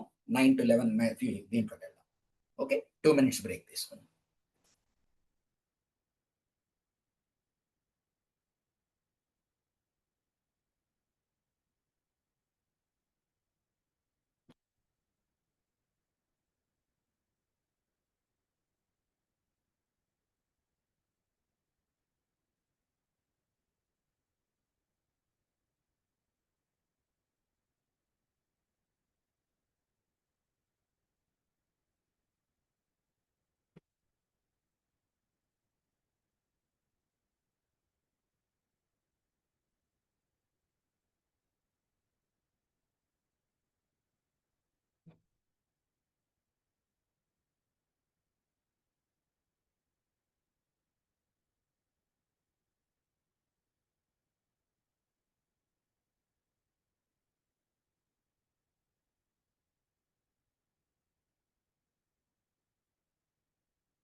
సార్ ఈ బైబిల్‌లో ఇలా చాలా కాన్ఫ్లిక్ట్ సబ్జెక్ట్స్ ఉన్నాయి. అంటే సమస్యతో కూడినవి. అంటే ఒక పాస్టర్‌గా వీటిని చర్చికి కన్వర్ట్ చేసేటప్పుడు ఏమవుతుందంటే సమస్య, ఈ త్రిత్వం విషయంలోనైనా, డాక్ట్రిన్స్ విషయంలోనైనా వీళ్ళు వీళ్ళు అక్కడో ఇక్కడో కొన్ని వింటారు. విని మళ్ళీ విశ్వాసులు వచ్చి మళ్ళీ పాస్టర్‌లను ఇది పాస్టర్ గారు తప్పు చెప్పాడు. అసలు ఇలా గాదు. అంటే వాళ్ళు చదివి కనుక్కుంటారో తెలియదు. బుక్స్ చూస్తారో తెలియదు. ఎక్కడో యూట్యూబ్‌లో ఈ రోజులలో భయంకరంగా ఉన్నాయి సార్ మెసేజెస్. అసలు ఎవరికి నచ్చిన డాక్ట్రిన్స్ వాళ్ళు చెప్తున్నారు. మనమేమో థియాలజీ, వేదాంతం చదువుకొనొచ్చి ఒక 4, 5 సంవత్సరాలు కాలేజ్‌లో కూర్చొని విని నేర్చుకొనొస్తే దీన్ని రాంగ్ ఇంటర్ప్రిటేషన్ అంటున్నారు. ఇది ఏం చేయాలో అర్థం కావట్లేదు సార్. ఇదొక పెద్ద సమస్య. ఇప్పుడు దీంట్లో డాక్ట్రిన్స్ ఇది చాలా పెద్ద సబ్జెక్ట్ సార్ ఇది. త్రిత్వం గురించి వివరించడము. దీన్ని చాలా కాంప్లికేటెడ్. అంటే బైబిల్‌లో కూడా కొన్ని సస్పెక్టెడ్‌గా ఉన్నాయి సార్. అదొక సమస్య అయిపోయింది. వీటిని ఏంటండి? వీళ్ళు బైబిల్‌లో కూడా కొన్ని కంప్లీట్‌గా వివరించలేకుండా ఉండిపోయాయి సార్. సో వీటి వల్ల మిస్‌అండర్‌స్టాండింగ్స్ అవుతున్నాయి. పాస్టర్ గారికి చెప్పరాలేదేమో అనేది ఒకటి. ఒక పాస్టర్ గారు మొన్న నిన్న వచ్చాడు చాలా బాగా చెప్పాడని. ఈరోజు ఎక్కువ బయట పాస్టర్స్ అందరూ కూడా వార్నింగ్స్ ఇవ్వడం తక్కువ చేశారు సార్. అంతే. వార్నింగ్స్ ఇవ్వడం తక్కువ చేసి మీకు అన్ని బ్లెస్సింగ్సే అంటున్నారు బైబిల్‌లో. కరెక్ట్. ఓన్లీ అవే కోట్ చేసి చెప్తున్నారు. అవును. అలా కాదు ఇలా కూడా ఉండాలి అని చెప్పేవాళ్ళు చాలా తక్కువ అయిపోయారు. అలా చెప్పే వాళ్ళందరూ అందరినీ పక్కకు పెట్టేస్తున్నారు. అదొక పెద్ద సమస్య అయిపోయింది ఈ రోజులలో. నిజం. నిజం. ఎలాగో ఇదంతా నిజంగా మీరు అన్నట్టు పరిశుద్ధాత్మ దేవుడే మన పక్షమున ప్రార్థన చేస్తుండే అనిపించింది. ఈ రోజు కొంచెం వర్డ్స్ చాలా బాగున్నాయి సార్. ఈరోజు మెసేజ్ ఈ క్లాస్ బాగుంది చాలా. థ్యాంక్ యూ అండి. దేవుని యొక్క మాటలది. కాబట్టి నా మాట సరే. అదే పాస్టర్ గారు మనమేం లేదండి. తిమోతికి మన బైబిల్ స్టడీలో తిమోతి, తీతు బోధించాము. నాకు పదే పదే బోధిస్తున్నప్పుడు అర్థమైంది ఏంటంటే ఆఖరి దినముల్లో అబద్ధపు బోధకులు వస్తారని చెప్తున్నాడు. తన పక్కన ఉన్న వారే పక్కకి వెళ్ళిపోతున్నారు అంటాడు అపొస్తలుడైన పౌలు. తిమోతితో పదే పదే ఏం మాట్లాడుతున్నాడు? నీవు బైబిల్‌ని చిన్నప్పుడు తల్లి నుంచి అవ్వ నుంచి నేర్చుకున్నావు. దాని ద్వారా నీవు రక్షణ సంపూర్ణంగా పొందావు. నువ్వు ఎవరి దగ్గర తర్ఫీదు పొందావో గుర్తు చేసుకో. నేను చేతులుంచగా అపోస్తలులకి ఎవరెవరైతే ఆ యొక్క గ్రూప్ ఉన్నదో పాలైన్ గ్రూప్. అండ్ పదే పదే ఈసారి అంటే మీరు నవీన్ గారు జస్ట్ మీ స్పేర్ టైంలో అంటే ఈ మాట ఎత్తారు కనుక 1 తిమోతి, 2 తిమోతి, టైటస్ చదవండి. As a pastor to pastor ఆయన మాట్లాడుతున్నాడు. దాంట్లో పదే పదే చుట్టూ అబద్ధ బోధలు ఉన్నాయి. ఆఖరి దినాల్లో ఇలా జరుగుతుందని చెప్తున్నాడు. ఆ అబద్ధ బోధలను ఖండించేటువంటి విధానం ఏంటంటున్నాడు? కోకొల్లలు ఉంటారు. నీవు ఫస్ట్ బైబిల్‌ని సరిగ్గా అర్థం చేసుకో. నీవు రైట్ డాక్ట్రిన్ అంటే అర్థం చేసుకో. ఆ రైట్ డాక్ట్రిన్ ప్రకారంగా నీ లైఫ్‌ని రైట్ చేసుకో. బ్రతుకును, బోధను. ఆ తరువాత ఎక్కడెక్కడైతే నీకు అబద్ధపు బోధ అనిపిస్తుందో, ఈరోజు మనము సోషల్ మీడియాకి వెళ్ళి ఇంకొకరిని కౌంటర్ చేస్తూ కొత్త కొత్త కాంట్రవర్సీలు క్రియేట్ చేసుకోవాల్సిన అవసరం లేదు. మోర్ ఓవర్ నీకు గనక మనకెవరికైనా అంత సబ్జెక్ట్ వచ్చి ఆ జోన్‌లోకి పోవాలి అనుకుంటే చేసుకోవచ్చు. కానీ నా పర్సనల్ అభిప్రాయము ఈ డిబేట్స్ వలన, ఆర్గ్యుమెంట్స్ వలన ప్రస్తుతం ఉన్న పొల్యూటెడ్ అట్మాస్ఫియర్‌లో, విట్రిఫైడ్ అట్మాస్ఫియర్‌లో ఈ సోషల్ మీడియాలో ఏదైతే క్రీస్తు కొరకు నిలబడుతున్నాము అని జరిగేటువంటి డిబేట్స్ జరుగుతున్నాయో అది యాక్చువల్లీ సంఘానికి హాని కలిగిస్తా ఉందని నా అభిప్రాయం. పర్సనల్ అభిప్రాయం. వాస్తవం చెప్పారు. ఎందుకంటే ఎంతో కొంత ఒకటి హిందువులు దీని ద్వారా ఇంకా బలపడతా ఉన్నారు అగెన్స్ట్‌గా. నెక్స్ట్ మన వాళ్ళు స్కాటర్డ్ బ్యాచ్ అయిపోతున్నారు. యూనిఫై కాలేకపోతున్నారు. అంటే ఒక్కొక్క బోధ వలన. అండ్ మోర్ ఓవర్ మనం ఏం చేస్తున్నాము ఈ ప్లాట్‌ఫార్మ్‌ల మీద వాదించుకున్నప్పుడు, మాట్లాడినప్పుడు మాటలు ఎవరికి వాళ్ళు తమ జ్ఞానం ఉన్నదని, తాము కరెక్ట్‌గా ఉన్నామన్నప్పుడు వాళ్ళు మాట్లాడేటువంటి టోన్ అండ్ టెనర్ కూడా not pleasing in the sight of God. ఆ హ్యూమిలిటీ అనేది పోతా ఉంది. అటు పక్కన వాడిని ఛాలెంజ్ చేసే దాంట్లో కొన్ని మాటలు మానవులు వీటన్నిటి. కాబట్టి తిమోతికి ఏం చెప్తున్నాడు? అయ్యా నువ్వు కరెక్ట్ బోధ చెయ్యి. ఎప్పుడెప్పుడైతే నీకు తప్పు బోధ ఎదురవుతుందో దాన్ని ఖండించు. దాన్ని ఖండించి నీవు సరైన దీన్ని బోధించు. ఆ చేసే దానిలో నువ్వు పేషెన్స్ కలిగి ఉండు. ఎంతో మంది నీతో అంగీకరించరు, దీంతో అంగీకరించరు. ఎందుకంటే వారు ఒకటి అబద్ధపు బోధల దీనిలో వాళ్ళు ఇన్ఫ్లుయెన్స్ అయిపోయి ఉన్నారు. మనం ఏం చేయలేము. రెండవది నీ ఫ్లాక్ నువ్వు మంచి బోధతో నడిపించు. నెక్స్ట్ ఈ అబద్ధ బోధలు ఎవరైతే నీకు ఇన్ఫ్లుయెన్స్ కాకుండా వ్యతిరేకంగా ఉన్నారో వాళ్ళకు నువ్వు పదే పదే చెప్పు. కానీ వాళ్ళు ఎవరితో వారు ఇన్‌ఫ్లూయెన్స్ అయ్యి ఉన్నారో అర్థం చేసుకో. అంటే అందరిని అబద్ధ బోధకులనందరిని నేను అనట్లేదు. వారు సాతాను చేతుల్లో ఉన్నారయ్యా అంటున్నాడు. కాబట్టి సాతాను చేతుల్లో వాడికి సాతాను కన్నులు తెరిచేంత వరకు 2వ అధ్యాయం 2 తిమోతి 2వ అధ్యాయం ఆఖరి వచనం. Servant of God should not quarrel. I should be able to teach the doctrine right and should have patience and with love. He should wait for the others to come to understanding because they are in the grasp of Satan. You cannot do it. So పదే పదే Timothy పత్రికల్లో pastor to pastor ఏం రాస్తున్నా అంటే, నువ్వు కరెక్ట్‌గా ఉండు. నువ్వు కరెక్ట్ డాక్ట్రిన్ బోధించు. ఎప్పుడెప్పుడైతే నీకు రాంగ్ డాక్ట్రిన్ వల్ల నీ చర్చిలో గాని నువ్వు ఇన్‌ఫ్లూయెన్స్ చూస్తున్నావో అక్కడ నువ్వు ఖండించు. ఆ ఖండించే సమయంలో నీకు వ్యతిరేకత వస్తది. వ్యతిరేకత వచ్చినప్పుడు నీకు అర్థమైపోతుంది. 1 సార్లు 2 సార్లు తర్వాత చెప్పినా కూడా వాడు వినకపోతే వాడిని పక్కన పెట్టేసేయ్. ఎందుకంటే వాడు వార్ప్డ్ మైండ్. వాళ్ళు రారు. కాబట్టి వదిలేయండి. సో ఇట్లా 1 తిమోతి, 2 తిమోతి, టైటస్ చదవండి. ఈ ఒక్క పాయింట్‌కే చెప్తాను. డాక్ట్రిన్ అనే మాటకి ఎక్కడెక్కడైతే బోధ అని వాడతాడో, అబద్ధ బోధ అని వాడతాడో అక్కడ హెరెటికల్ అని వాడతాడు. హెరెసీ అనేవాడు గ్రీక్‌లో. కాబట్టి అదంతా కూడా ఏంటంటే you teach the right doctrine. You know from whom you have learned. And you know by the help of the Holy Spirit God you have learned. And from your parental lineage you learned. And from your teachers who have gone before Paul and the group you have learned. And other doctrines are coming. Correct doctrine orthodox doctrine ఏదైతే నీ తల్లులు అవ్వ నేర్పించిందో, పౌలు నేను మా batch నేర్పించిందో ఇది right డాక్టర్ను, orthodox డాక్టర్ను. మిగతాది హెరిటికల్ డాక్టర్ను. ఈ హెరిటికల్ డాక్టర్ను వాళ్ళు లోపలికి చర్చలో చొచ్చుకొస్తా ఉన్నారు. నీవు రైట్ డాక్టర్ నువ్వు సరిగ్గా తెలుసుకో. ఆల్రెడీ నీకు తెలుసు, తల్లి ద్వారా అవ్వ ద్వారా నీ బోధకుల ద్వారా నీకు ఆత్మ దేవుడు ఉన్నాడు నీతో. నువ్వు బోధిస్తూ పో. ఈ బోధించే క్రమంలో నీ బ్రతుకు సరి చేసుకో. సో నీ బోధ బ్రతుకు సరిగ్గా ఉన్నప్పుడు సో ఎవరి జ్ఞానాన్ని బట్టి ఆయా సమయానికి దేవుడు ఎవరు మనల్ని ప్రశ్నిస్తారో ఆ సమయానికి మీరు అధికారుల ముందర నిలబడినప్పుడు ఆన్సర్ చేయవలసి వచ్చినప్పుడు మీరేం మాట్లాడవలనో మీకు అవసరం లేదు. ఆ సమయానికి పరిశుద్ధాత్మ దేవుడు మీకు మాటలు ఇస్తాడు అంటున్నాడు కదా. కాబట్టి మనము రైట్గా డాక్టర్ని నేర్చుకుంటూ సిస్టమేటిక్గా థియాలజీని మనం ఆర్థోడాక్స్ డాక్టర్ అని ఏదైతే ఉన్నదో ఈ హెరిటికల్ డాక్టర్ ఏదైతే వచ్చిందో దాన్ని మనము డిస్టింగ్విష్ చేయగలగాలి. డిస్టింగ్విష్ చేసి దాన్ని కౌంటర్ చేసే దాంట్లో రైట్ డాక్టర్ మనకు ఎంత తెలివిచ్చాడో, ఎంత వాక్చాతుర్యం ఇచ్చాడో, లేకపోతే ఎంత జ్ఞానం ఇచ్చాడో, ఎంత మనం వాడిని కన్విన్స్ చేయగలం అంతవరకు మ్యాక్సిమం చేస్తాం. ఆ చేసిన తరువాత మన పని మనం చేసాం. నమ్మను అనవాడిని కానీ ఇంట్లో వాడు వేరే 4 బోధలు వింటూ ఇన్ఫ్లుయెన్స్ అవుతున్న వాడిని కానీ మనం ఏం చేయగలం? మోర్ ఓవర్ పాస్టర్ దీంట్లో ఉన్న ప్రాబ్లం ఏంటి? పాస్టర్ కన్నా బయట వాళ్ళని నమ్మే రోజులు ఎక్కువైపోయినాయి. పాస్టర్ దీంట్లో ప్రాబ్లం ఏంటంటే నువ్వు నీ కుమారుడు అని చెప్పి నీ సంఘంలో నీ ఆత్మీయ బిడ్డను వాడిని గద్దిస్తావు, ఆవిడనో వాడినో. అటు పక్కన వాళ్ళు టీవీలో గద్దించట్లేదు, ఆశీర్వాదాలు ఇస్తున్నారు. వాళ్ళకి న్యాచురల్ గా మానవుడికి ఏమవుతుంది, ఇక్కడికి వస్తే ఈయనేమో నా తప్పు చూపిస్తున్నాడు, ఆయన చూస్తే నువ్వు తప్పులో ఉన్నా కూడా ఆశీర్వాదాలు అంటున్నాడు. కాబట్టి ఎవరి వైపు మొగ్గు చూపుతారు? అందులో వాళ్ళు ఇండైరెక్ట్ గా ఉంటారు. అంటే ఏంటి, వాళ్ళు ఎక్కడో ఉంటారు.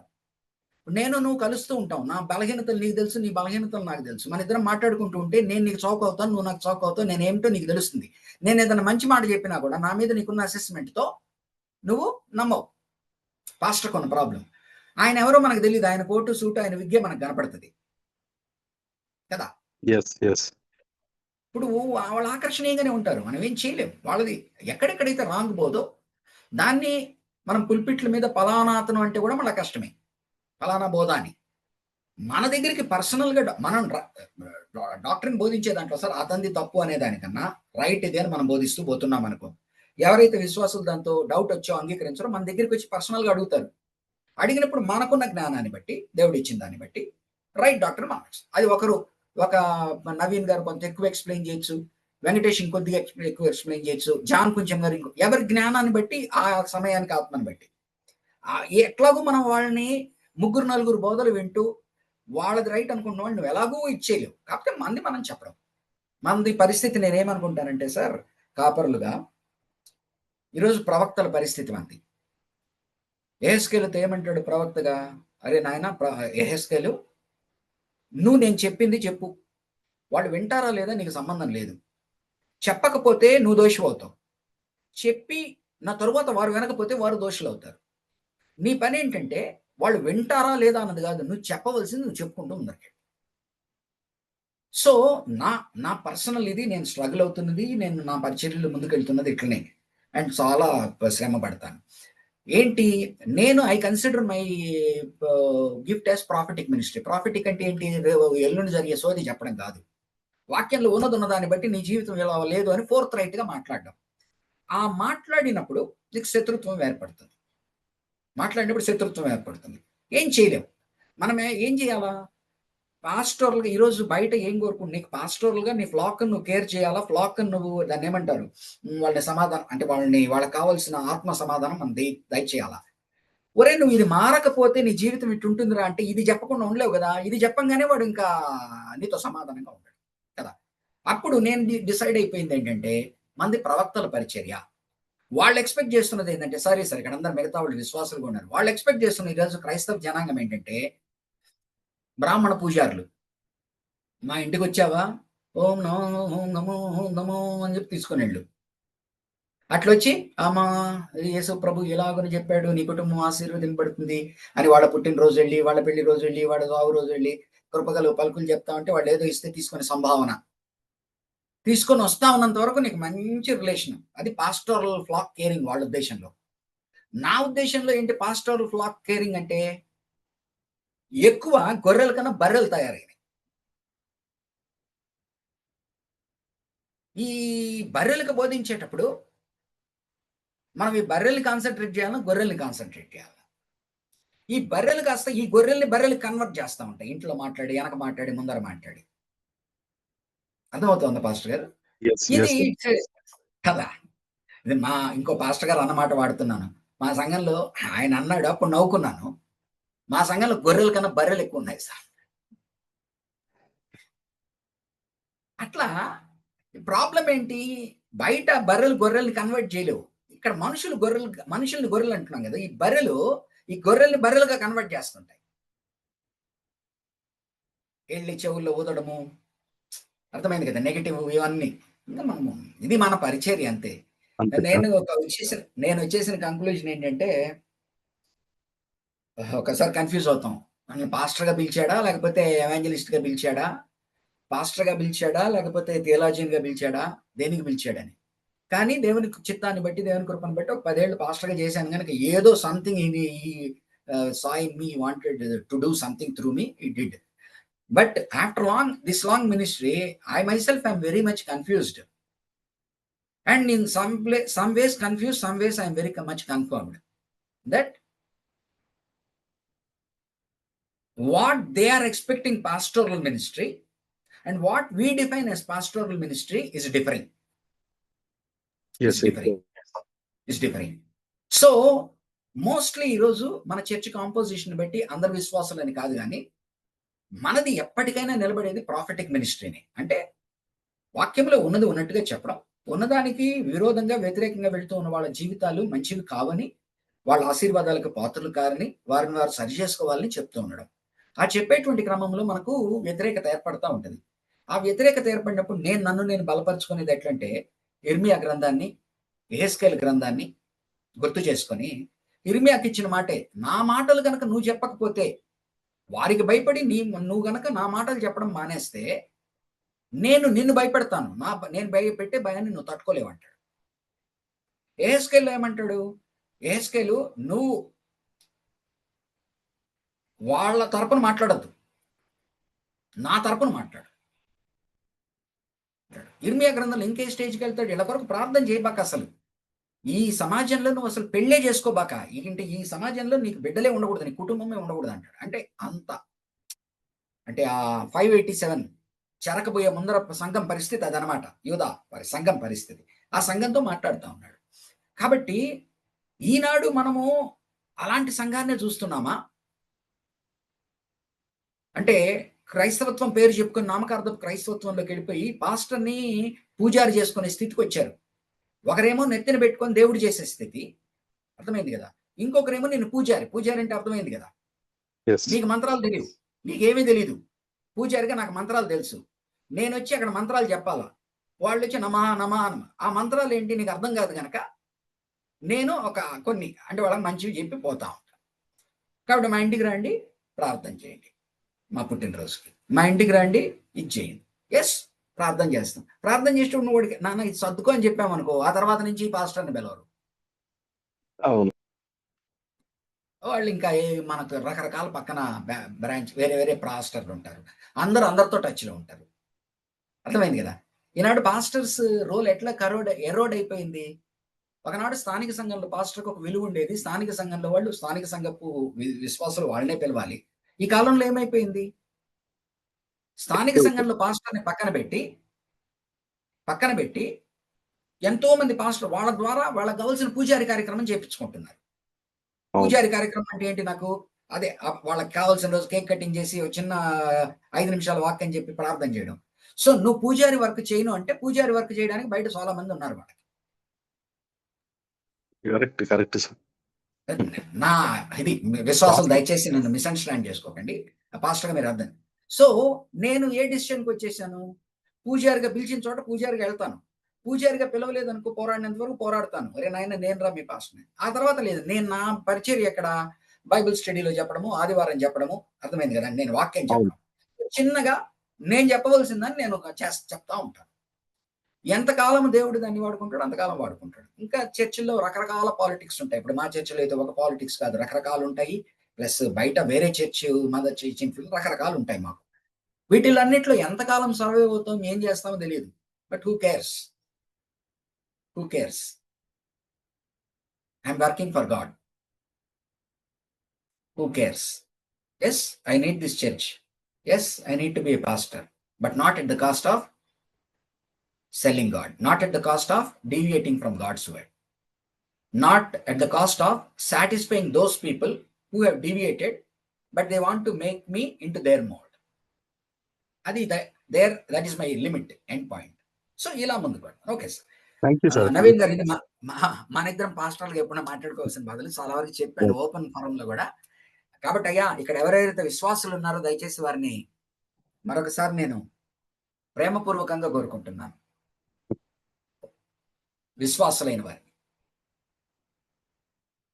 మనల్ని నొప్పించే బోధ ఎప్పుడు ఎక్కడ వచ్చినా కూడా ఆ వ్యక్తి మనల్ని నొప్పిస్తున్నాడు అన్నదానికన్నా మనం నిజంగా నొప్పింపబడుతున్నాము అంటే ఏదో లోపల కారణం ఉండబట్టే కదా ఆ మాట మనకు తగులుతోంది అని, అరే అతను చెప్పాడా ఇతను చెప్పాడా కాదు, నాకు అసలు ఎందుకు నొప్పి కలుగుతా ఉంది, అతను నన్ను టార్గెట్ చేశాడు కాదు, అతను టార్గెట్ చేశాడు అనుకుందాం, నాకెందుకు నొప్పి కలుగుతా ఉంది, సంథింగ్ ఏదో ఫాల్ట్ ఉన్నందువల్ల నాకు నొప్పి కలిగిస్తా ఉంది. నేను ఆ ఫాల్ట్ను సర్దుకుంటాను, అంతేగాని వ్యక్తిని సరిచేయడం నా పని కాదు అనే దృక్పథంతో గనక పోతే మంచిది. నెక్స్ట్ రెండవది విశ్వాసులుగా ఎప్పుడు కూడా ఎంతో మంది మీరు కాపరులు కానీ సేవకుల్ని కానీ ప్రేమించండి. కానీ రకరకాల సేవకులు, రకరకాల కాపరులు, రకరకాల వాటి మీద కన్నేసి డబ్బులు రకరకాలుగా ఉన్నారు గనక యూజ్ యువర్ విజ్డమ్. మీరు చర్చిని కట్టుబడినప్పుడు ఆ కాపర్ని ప్రేమించండి, గౌరవించండి. ఆ కాపర్లో ఏదైనా కనుక మీకు తప్పులు అనిపించిన బోధలో కానీ ఇది కానీ పర్సనల్గా ఉన్నప్పుడు మాట్లాడండి, అది చేసుకోండి. కానీ మీ కాపరి మీ పట్ల, మీ బిడ్డల పట్ల, మీ కుటుంబం పట్ల, మీ భవిష్యత్తు పట్ల క్షేమం కోరి మాట్లాడుతున్నాడే కానీ మీకు క్షామం రావాలని మాట్లాడట్లేదు. సో ఎప్పుడైనా ఆయన కరెక్ట్ చేస్తున్నట్టు బోధ కానీ ఏదన్నా ఇంటికి వచ్చినప్పుడు మాట్లాడిన ఏదైనా కూడా అది మీ క్షేమం కొరకే. అతను కాకపోతే మీకు ఎవరు చెప్పరు. మీకు బయట టీవీలో విన్న స్పీకర్ ఎవరు కూడా మీ సమస్య వాళ్ళకి తెలియదు. మీ సమస్య తెలిసింది మీ పాస్టర్కి మాత్రమే. అంటే మీ గురించి తెలిసింది పాస్టర్కి మాత్రమే. మీ ఇంట్లో ఉన్న సమస్యలు తెలిసింది పాస్టర్కి. కాబట్టి మంచి అయినా చెడైనా అతనికే తెలుస్తుంది ఎక్కువ. బయట ఉన్న సో కాల్డ్ స్పీకర్ ఎంత గొప్పవారైనా కూడా వాళ్ళకి తెలియదు.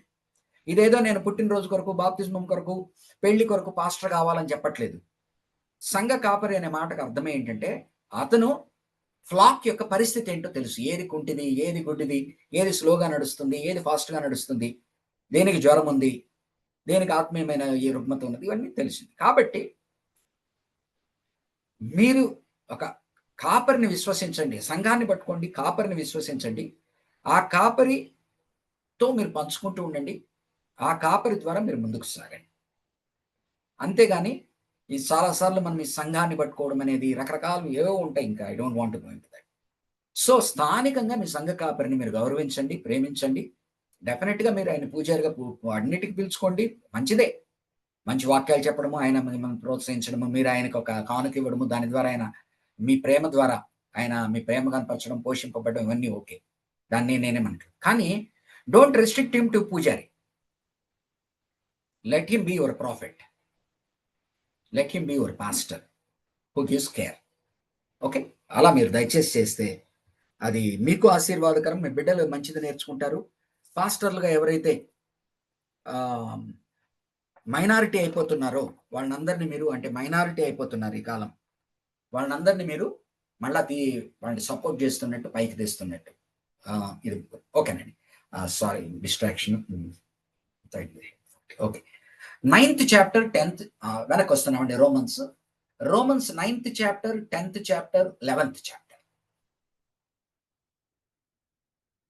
స్పెసిఫిక్ గా అపోస్తలుడైన పౌలు ఇంత గొప్పవి చెప్పిన తర్వాత, అక్కడికి వచ్చిన తర్వాత ఆయన మనసులో ఏంటంటే, ఎంత గొప్ప దేవుణ్ణి, ఎంత గొప్ప దేవుని కుమారుణ్ణి, ఇంత గొప్ప పరిశుద్ధాత్మను అరే నా వాళ్ళు తృణీకరిస్తున్నారే, నా తమ్ముడు తృణీకరిస్తున్నాడే, నా అక్క తృణీకరిస్తుంది, నా చెల్లి తృణీకరిస్తుంది, నా కజిన్స్ తృణీకరిస్తున్నారే, నా వారు అనుకున్న యూదులు తృణీకరిస్తున్నారే అన్న ఆ బాధ నుంచి ఆయన ఏం మాట్లాడుతున్నా అంటే, నిజమే, ఏం చేస్తాం, తృణీకరిస్తున్నారు.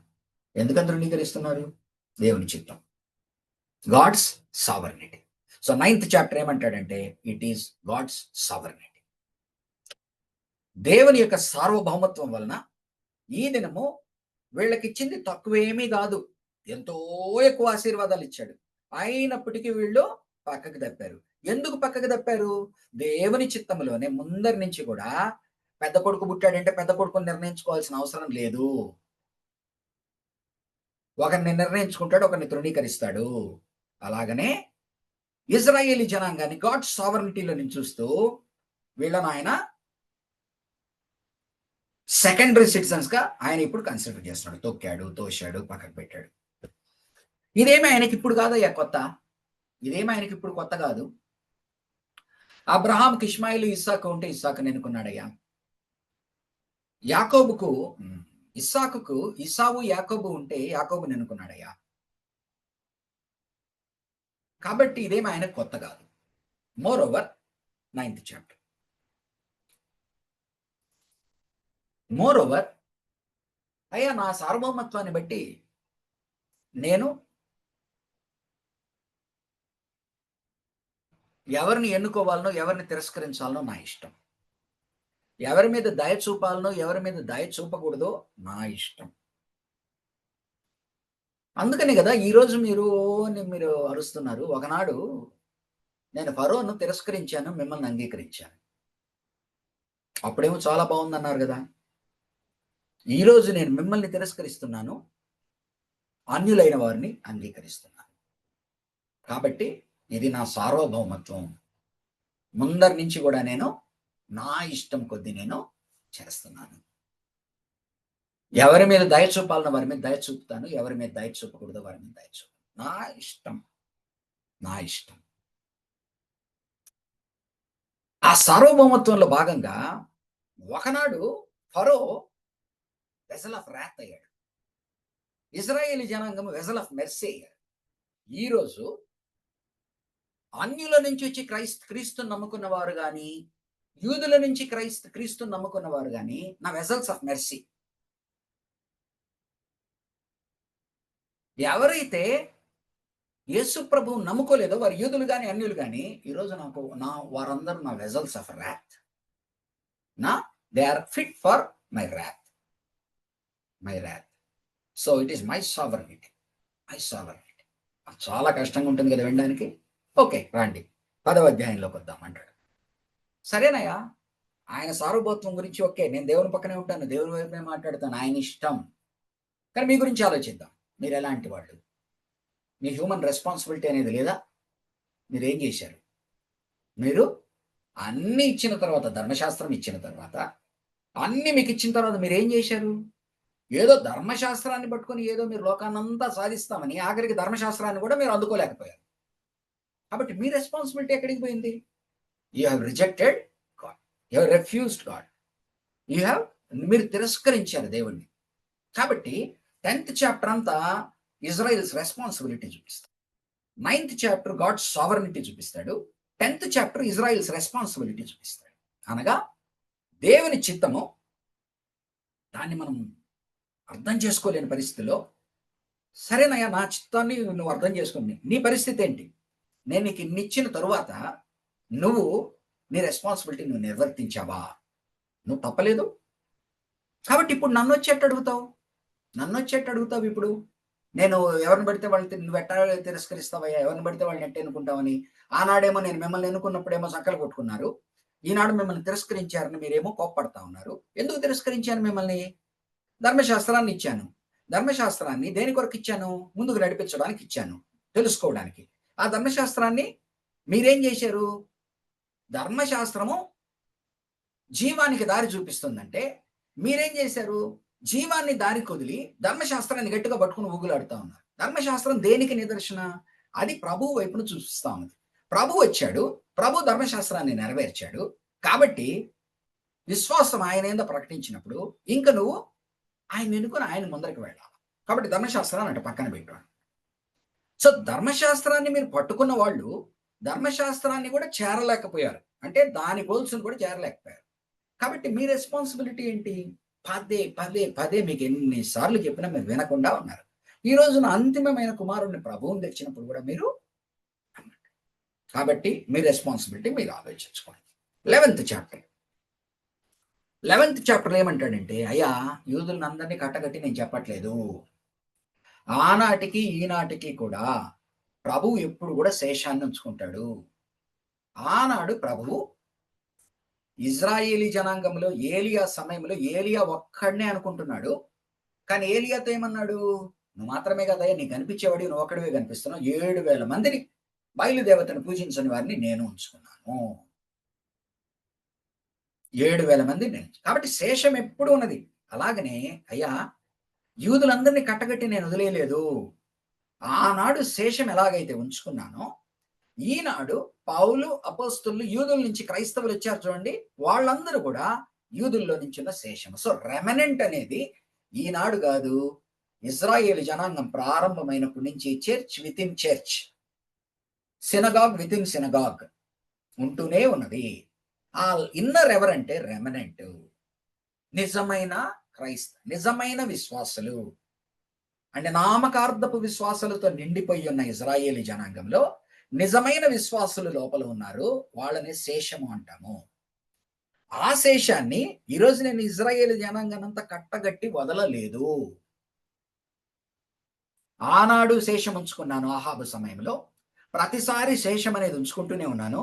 ఇప్పుడు కూడా ఎవరైతే పౌలు, పేతురు, యోహాను, ఎవరైతే యూదులు నమ్ముకున్నారో వాళ్ళందరూ ఇప్పటికీ శేషముగా ఉన్నారు.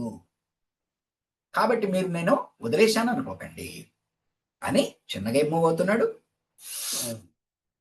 అన్యులారా, అన్య క్రైస్తవులారా, చిన్నగా మీలో ఒక ప్రాబ్లం ఎంటర్ అయిందయ్యా. ఆ ప్రాబ్లం ఏంటంటే, నేనేదో యూదుల్ని తృణీకరించానని, తిరస్కరించానని, మీరు అన్యులు ఎక్కువ మంది క్రైస్తవులయ్యి ఒక సంఘంలో 100 మంది ఉంటే 80 మంది అన్యుల నుంచి వచ్చిన క్రైస్తవులు ఉండి 20 మంది యూదుల నుంచి వచ్చి క్రైస్తవులు ఉంటే మీరు చిన్నగా ఏమనుకుంటున్నారంటే 80 మందిని మేము చాలా గొప్ప అనుకుంటున్నారు. ఈ 20 మంది తక్కువ మైనారిటీ కనుక, వాళ్ళ కమ్యూనిటీనే యేసు ప్రభుని తిరస్కరించింది కనుక మీరు వాళ్ళని ఎద్దేవా చేస్తూ, వాళ్ళని తక్కువగా చూస్తూ, వాళ్ళ మీద మీరేదో గొప్ప అనుకుంటున్నారు. సో అన్య క్రైస్తవులారా, గుర్తుపెట్టుకోండి అయ్యా, మీరు అసలు ఎలా క్రైస్తవులు అయ్యారయ్యా? మీరు ఎలా క్రైస్తవులు అయ్యారు అసలు గుర్తుపెట్టుకోండి. ఎలా క్రైస్తవులు అయ్యారయ్యా? చెప్పండి, ఎలా క్రైస్తవులు అయ్యారు?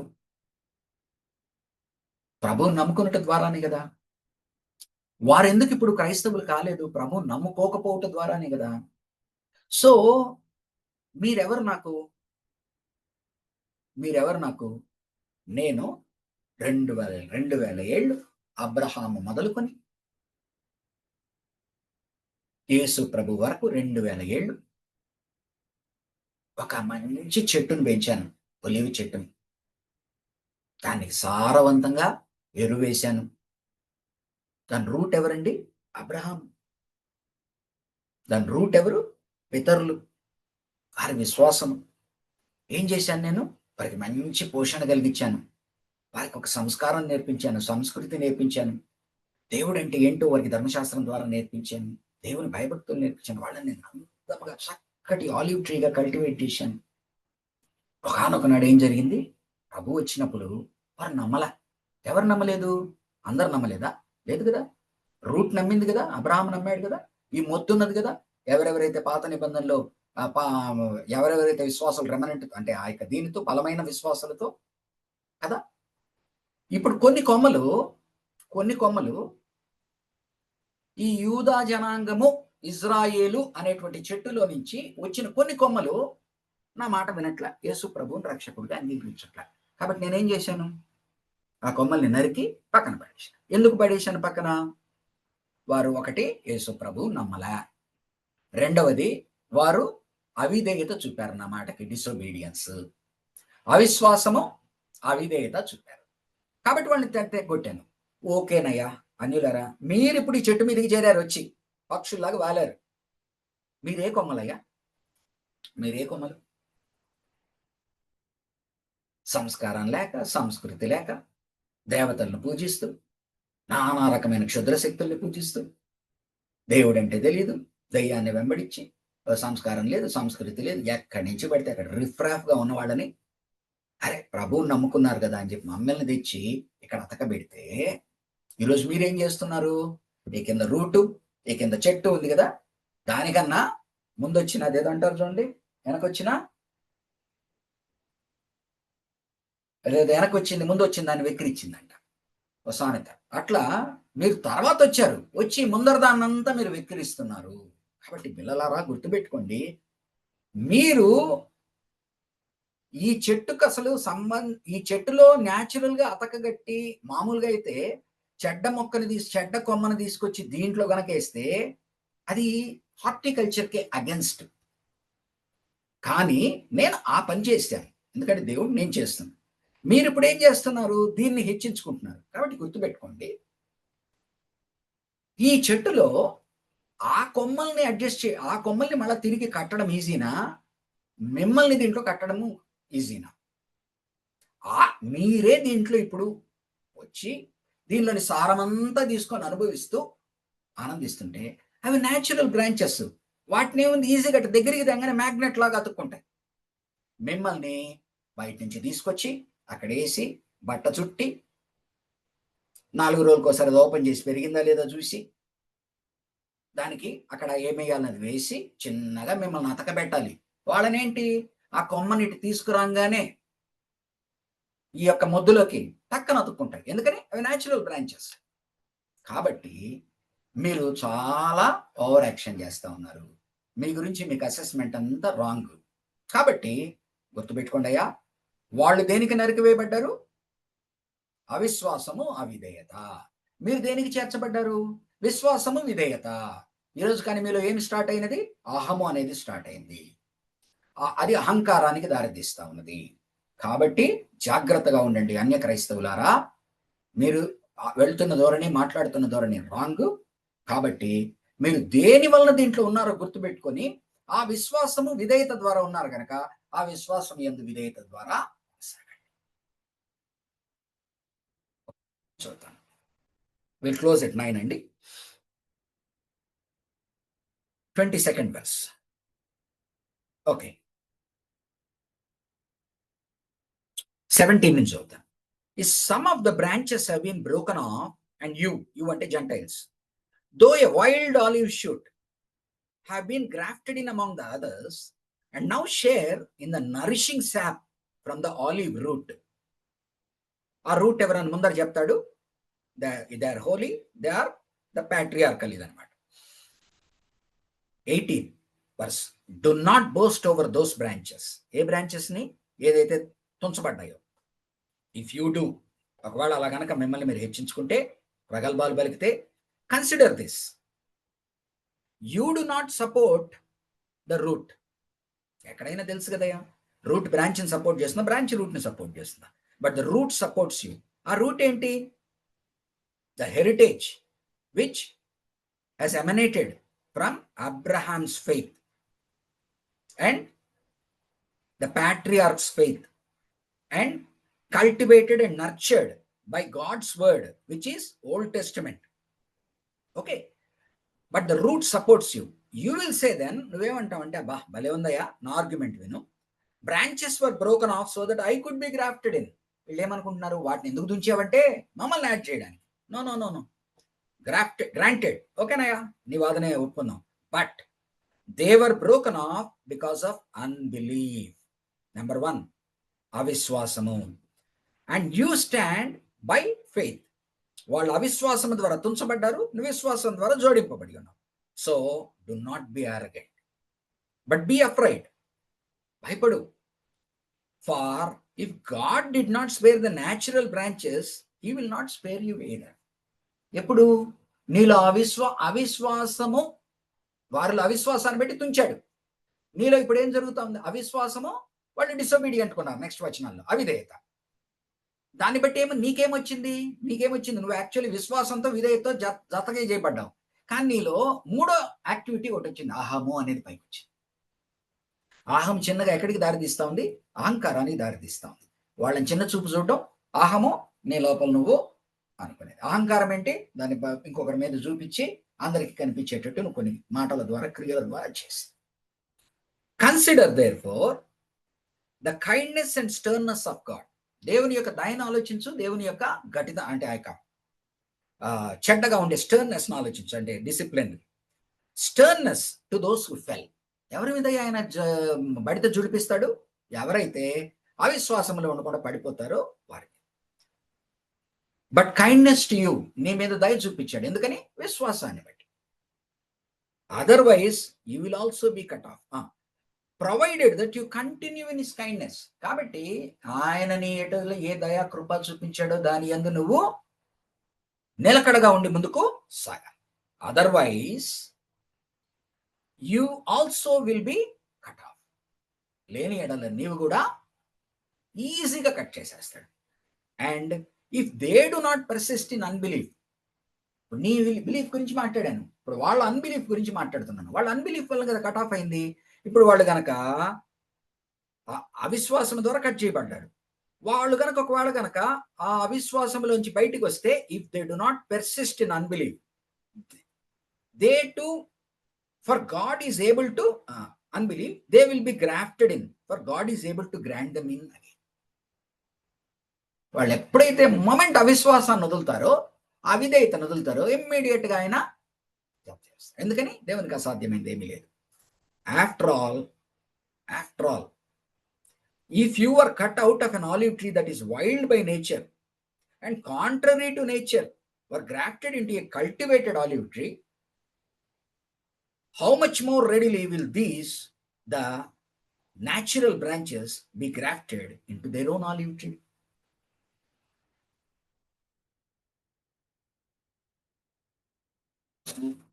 ఏది ఈజీ? అది ఈజీ కదా. కాబట్టి మీది చేయడం కష్టం. కాబట్టి మీరు తోకాడిస్తే, అవిశ్వాసములోకి వెళితే, అవిధేయతలోకి వెళితే, అహంలోకి వెళితే, అహంకారంలోకి వెళితే, ఏదో పిస్తా అని కనుక అనుకుంటే నిమిషం పట్టదు ఆయనకి కట్ చేయడానికి. వాళ్ళని ఆయనకి చాలా ఇష్టం వాళ్ళంటే, ఎందుకంటే పెంచాడు. ఒకటి ఏంటంటే వాళ్ళు అవిశ్వాసం చూపుతున్నారు. వాళ్ళు కనుక అవిధేయత వదిలి అవిశ్వాసాన్ని మళ్ళీ చూపించారనుకో, ఈజీగా అతికిచ్చేస్తారు. కాబట్టి నెక్స్ట్ ఏం చేస్తున్నా అంటే 11వ అధ్యాయంలో ఒక ప్రాఫెసీ ఇస్తున్నాడు, వాగ్దానం ఇస్తా ఉన్నాడు. దేవుని యొక్క పాత నిబంధనలో నుంచి ఒక వాక్యాన్ని తీసుకొని, అయ్యా ఒకానొక కాలంలో ఈనాడు ఇజ్రాయేలులో శేషము మాత్రమే రక్షింపబడుతూ ఉన్నారు. అంటే ప్రతి తరములో 1,00,000 మంది యూదులు పుట్టారు అనుకోండి, ఒక 100 మందో 1000 మందో మాత్రమే నమ్ముకుంటున్నారు. ఒకానొక దినాన all Israel will be save, అనగా 1,00,000 మంది సేవ్ అవుతారని కాదు. ఒకానొక దినాన ఈ ప్రతి తరంలో ఏ 100, 1000 నమ్ముకుంటున్నారో వీళ్ళందరూ యాడ్ అవుతూ, ఒకానొక సమయంలో ఆయన ఇజ్రాయేల్కి ఇచ్చిన వాగ్దానాన్ని బట్టి ఆల్ ఇజ్రాయెల్ అంటే ఈ యొక్క రెమనెంట్ తో పోలిస్తే in contrast remnant they are more. ఎందుకని ఆల్ ఇజ్రాయెల్ అనేది దీని మీదే నా ఎంటేజ్ తీసి ఆల్ ఇజ్రాయెల్ అనేది ఆల్ ఇజ్రాయెల్ ఎక్కడెక్కడ వాడతాడో, ఎక్కడెక్కడైతే ఆల్ ఇజ్రాయెల్ ప్రెసెంట్ అంటాడో ఆనాడు 1,000,000 మంది ఇజ్రాయేలీ జనాంగం ఉంటే 1,000,000 మంది అక్కడ ఉన్నారని కాదు, రిప్రజెంటేషన్ ఆఫ్ ఆల్ ఇజ్రాయెల్ అక్కడ ఉంది అని. కాబట్టి ఆల్ అంటే 1,00,000 మంది పుడితే 1,00,000 మంది రక్షింపబడాలని లేదు. ప్రస్తుతానికి 1,000 మంది రక్షింపబడుతున్నారు. భవిష్యత్తులో all Israel will be saved. దేవుడిచ్చిన వాగ్దానాలను బట్టి, పితరులకు ఇచ్చిన వాగ్దానాన్ని బట్టి వీరిప్పుడు అవిశ్వాసంలో ఉన్నారు. మీరు అవిశ్వాసంలో అవిధేయతలో ఉన్నప్పుడు మిమ్మల్ని రక్షించాడు. ఇప్పుడు వీర విశ్వాసంలో అవిధేయతలో ఉన్నాడు. మీ మీద ఎట్లయితే దయాకృపను చూపించాడో వారి మీద కూడా దయాకృపను కనికరమును చూపిస్తాడు. ఎందుకంటే వారికి ముందర పితరులకు ఇచ్చిన వాగ్దానాలను బేస్ చేసుకొని. కాబట్టి ఒకానొక దినము all Israel will be save. అంటే చాలా మంది ఇప్పుడు చూస్తున్న తక్కువ జనం కన్నా ఇంకా ఎంతో మంది ఆఖరి దినంలో సంపూర్ణమై కొద్దీ రక్షింపబడతారు. సో ఇలాగున ఆయన ప్రశ్నలు లేవనెత్తాడు. ఒక ఫిజికల్ ప్రాబ్లం చూస్తున్నాడు. ఇంత గొప్ప దేవుడు, ఇంత గొప్ప త్యాగము, ఇంత గొప్ప ఆత్మకార్యము, కానీ నా ప్రజలు నమ్మట్లేదు. దానికి ఆయనే ఇస్తున్నాడు ఆన్సరు, గాడ్ సావర్నిటీ. దేవుడు ఏనాడు కూడా మనుషుల ముఖాలు చూసి చేయలేదు. ఆయన ఏం చేయాలనుకున్నాడు అది చేశాడు. అది ఇజ్రాయేలీ యాకోబే ఇష్మాయిల్ని తిరస్కరించి ఇస్సాకుని తీసుకోవడమే కానీ, ఏషావుని తిరస్కరించి యాకోబుని తీసుకోవడమే కానీ, ఫరోని తిరస్కరించి ఇజ్రాయేలీ జనాంగాన్ని స్వీకరించడం కానీ.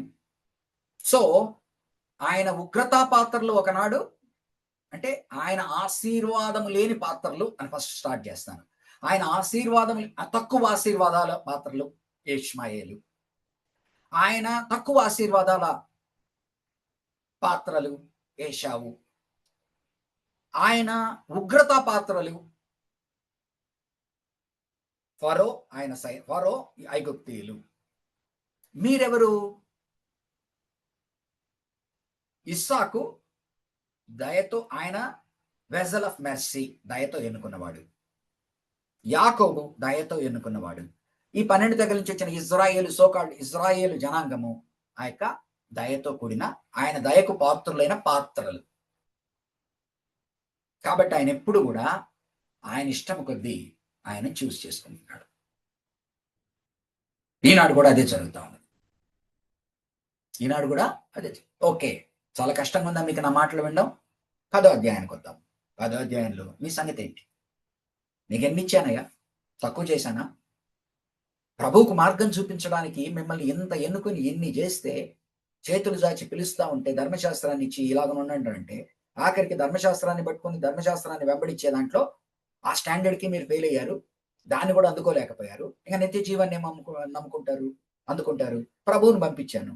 ప్రభువుని పంపిస్తే ప్రభు ధర్మశాస్త్రాన్ని నెరవేర్చి ధర్మశాస్త్రానికి ఒక ముగింపు తెస్తే ఆయన మీరు విశ్వసించలేదు. కాబట్టి మీ రెస్పాన్సిబిలిటీ ఎక్కడ? నా గాడ్ సావర్నిటీని ప్రశ్నించే ముందర, ఎస్, నా గాడ్ సావర్నిటీని ఎవరూ ప్రశ్నించలేరు. ఓకే, నువ్వు ప్రశ్నిస్తాం అనుకున్నాం అనుకో. ఎవరికైనా కుండకి కూజాకి కుమ్మరి వాడిని ప్రశ్నించేటువంటి హక్కు ఉన్నదా? లేదు. ఓకే, నువ్వు ప్రశ్నిస్తున్నావు. నేను ఇప్పుడు అడుగుతున్నాను, కుండగా కూజాగా కాదు, మానవునిగా నేను అడుగుతున్నాను. నీకు బయట వేటికి దేనికి ఇవ్వనంత శ్రేష్టమైన బంకమట్టిగా నేను చేస్తే, ఆ బంకమట్టిలోంచి నేను పూజాన్ని మలుస్తా ఉంటే, నీకు ఇచ్చిన ప్రతి దానిని నువ్వు వ్యర్థపరిచి నువ్వు ఏం విధేయత చూపావు? సో నీ యొక్క రెస్పాన్సిబిలిటీ లేదా దీంట్లో? సో నీ రెస్పాన్సిబిలిటీ, నీ డిసొబీడియన్స్ నువ్వు అర్థం చేసుకో. 10th chapter, 11th chapter. ఈ వీళ్ళు డిసొబీడియంట్ ఉన్నారు, నాకు వరి లేదయ్యా. అంత మాత్రం నేను దేవుడు కాలేకపోయాను. ఆనాటి నుంచి నేను చేస్తున్నది ఒకటే పని, జనాంగాన్ని ఎన్నుకున్నాను, ఇజ్రాయేలీ జనాంగాన్ని. కానీ అందరూ ఎప్పుడు నా వారు గారు. కానీ ప్రతిసారి నేను రెమనెంట్ని, శేషాన్ని పెట్టుకున్నాను. అలాగనే శేషం ఉన్నదయ్యా నాకు. పౌలు లేడా? ఆనాడు ఏలియా లేడా? ఆనాడు 7,000 మంది లేరా? ఈనాడు పౌలు లేడా? యాకోబు లేడా? యోహాను లేడా? ఆ యూదా క్రైస్తవులు లేరా? వాళ్ళందరూ ఉన్నారు. నాకేమీ ఇది లేదు. కానీ భవిష్యత్తులో మీరేం చేస్తున్నారంటే రెమనెంట్ మాత్రమే ఉన్నారని మీరు అనుకుంటున్నారు. వాళ్ళు 20 మీరు 80 అని మీరు హెచ్చించుకుంటున్నారు. అది మనసులోంచి తీసేయండి. మీరు 80 అక్కడికి ఎందుకు వచ్చారంటే ఆ సీన్‌లోకి వాళ్ళలోన 80 తిరస్కరించారు గనక వాళ్ళు కట్ చేయబడ్డారు. మిమ్మల్ని చేర్చాను. ఇప్పుడు మిమ్మల్ని కట్ చేస్తాను అనట్లా. కానీ మీరు గనక ఇదే ధోరణిలో పోయి వాళ్ళు చూపిన అవిశ్వాసము, వాళ్ళు చూపిన అవిధేయత చూపితే మిమ్మల్ని ఈజీగా కట్ చేసేస్తాను. వాళ్ళు గనక ఆ 80 మంది విశ్వాసము ఎవరైతే తప్పిపోయారో వాళ్ళు గనక విశ్వాసము, విధేయత చూపితే వాళ్ళు ఈజీగా చేరుస్తారు. కాబట్టి ఒకానొక దినం వస్తది. గాడ్ సావరెన్టీ అంటున్నాను కదా! కాబట్టి గాడ్ సావరెన్ విల్ ప్రకారం నేను ఓల్డ్ టెస్టిమెంట్‌లో కొన్ని వాగ్దానాలు దయచేశాను. ఆ వాగ్దానాల అనుసారంగా మీరు మీరు అవిశ్వాసంలో ఒకనాడు ఉన్నారు. మీరు డిసొబీడియన్స్‌లో ఉన్నారు. అవిశ్వాసం, అవిధేయత. ఈ రోజు ఏమైంది? నా ప్రజలు వారు అవిశ్వాసం. నేను మీ మీద దయ చూపించాను. వారి మీద దయ చూపిస్తాను. ఎప్పుడు? కొంతకాలం అవుతుంది. కానీ ఆఖరికి మాత్రం ఆల్ ఇశ్రాయేల్ పంపిస్తారు. వాళ్ళ మీద కూడా కృప చూపిస్తాను. అందరినీ నా దగ్గరికి తీసుకుంటాను. అందరూ అంటే లోకాన్నంతా తీసుకుంటానని ఎలా కాదో అలాగనే వారిలో కూడా ఈనాడు యేసు ప్రభువుని నమ్మేవారు కొంతమంది ఉన్నారు. రానున్న దినాల్లో యేసు ప్రభువుని రక్షకునిగా ఎక్కువ మంది నమ్ముతారు. వాళ్ళే ఆల్ ఇశ్రాయేల్ వాళ్ళందరినీ తీసుకుంటారు. కాబట్టి గాడ్ సావర్నిటీ, హ్యూమన్ రెస్పాన్సిబిలిటీ రెండుటిని రీకన్సైల్ చేస్తూ గాడ్ సావర్నిటీనే పైన పెడుతూ హ్యూమన్ రెస్పాన్సిబిలిటీని తగ్గించకుండా వాళ్ళను విశ్వసింపజేసేలా నేనే చేస్తాను. చేసి వాళ్ళు వస్తారు. So that will be my goal. ఓకేనండి. So this is how he speaks in 9 to 11 chapters. So దేవుని చిత్తమైతే రోమన్స్ 2 సార్లతో కంప్లీట్ చేద్దాం అనుకున్నాను. కొంత లేట్ రావడం ఒకటి, మధ్యలో సబ్జెక్ట్లో కొంత పక్కకి వెళ్ళి మాట్లాడాను. కాబట్టి ఈరోజు నెక్స్ట్ సెషన్లో 12, 13, 14, 15, 16 ఏవైతే ఉన్నాయో అది ఫినిష్ చేస్తూ మనకి టెక్స్ట్ బుక్ ఏదైతే ఇచ్చినదో దానిలో నేను చెప్పని విధానం ఇంపార్టెంట్ పాయింట్స్ కనుక ఉండి బుల్లెట్ పాయింట్స్ షార్ట్ డౌన్ చేసుకోవాలంటే అవి నేను చెప్తాను. ఓకేనండి. We will close this class by prayer. ఎవరున్నారండి ఆఖరి వరకు? ఆనందరాజు గారు ప్రార్థన చేయండి. రాము గారు ఈరోజు మీరు కనపడలేదు సార్. ప్రతిసారి మీరు చాలా రిసెప్టివ్గా ఉంటారు. మీరు మాట్లాడుతూ వీడియోలో ఉండి విన్నప్పుడు it was an encouragement for me. Today I did not see you. And Annapogu Nancy Krishna garu ఉన్నారు, కనిపించారు. Very good. మరి బెన్స్మిన్ కనపడలేదు. వివేకవత్ శామ్యుల్ గారు ఉన్నారు. ప్రైజ్ ద లార్డ్ అమ్మా. God bless you. మరొకసారి లాస్ట్లో ఎవరైనా ఉంటే మీ యొక్క ముఖ దర్శనాన్ని కలిగిస్తారా నాకు? రజిత గారు, ప్రైజ్ ద లార్డ్.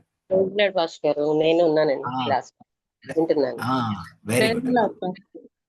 అమ్మ మెర్లిన్ గారు, praise the Lord. God bless you. తమ్ముడు మనోజ్, బాగున్నావా? Very good. Praise the Lord, praise the Lord. Okay, సరే. ఎంతమంది అయితే ఉన్నారు? Very good. కీబోర్డ్ ఎదురుగా పెట్టుకొని కూర్చున్నావా మనోజ్? అది నీ డిపి, అది నీ డిపి. ఆ డిపి, నీ డిపి. సరే, అర్థమైంది. రజిత గారు, okay. I'm so happy. God bless you all అండి. ఎవరైతే విన్నారో, ఏదైనా కారణాల వలన వినలేని వారు మళ్ళా దీంట్లో వింటారు. May God bless you. మరి దయచేసి ప్రార్థన చేయవలసిందిగా కోరుకుంటున్నాను. ఈ రోజు ఈ రోజు మీరు మాతో ఉండి ప్రభువా మీ ప్రియ దాసుడు వెంకటేష్ పాల్ గారితో మీరు ఉండి మాతో మాట్లాడినటువంటి ప్రతి వాక్యాన్ని బట్టి కూడా మీకు స్తోత్రాలు. ప్రత్యేకమైనటువంటి రోమిలకు రాసిన పత్రిక మీద ధ్యానం ప్రభువా, అది ఎంతసేపు ధ్యానించినా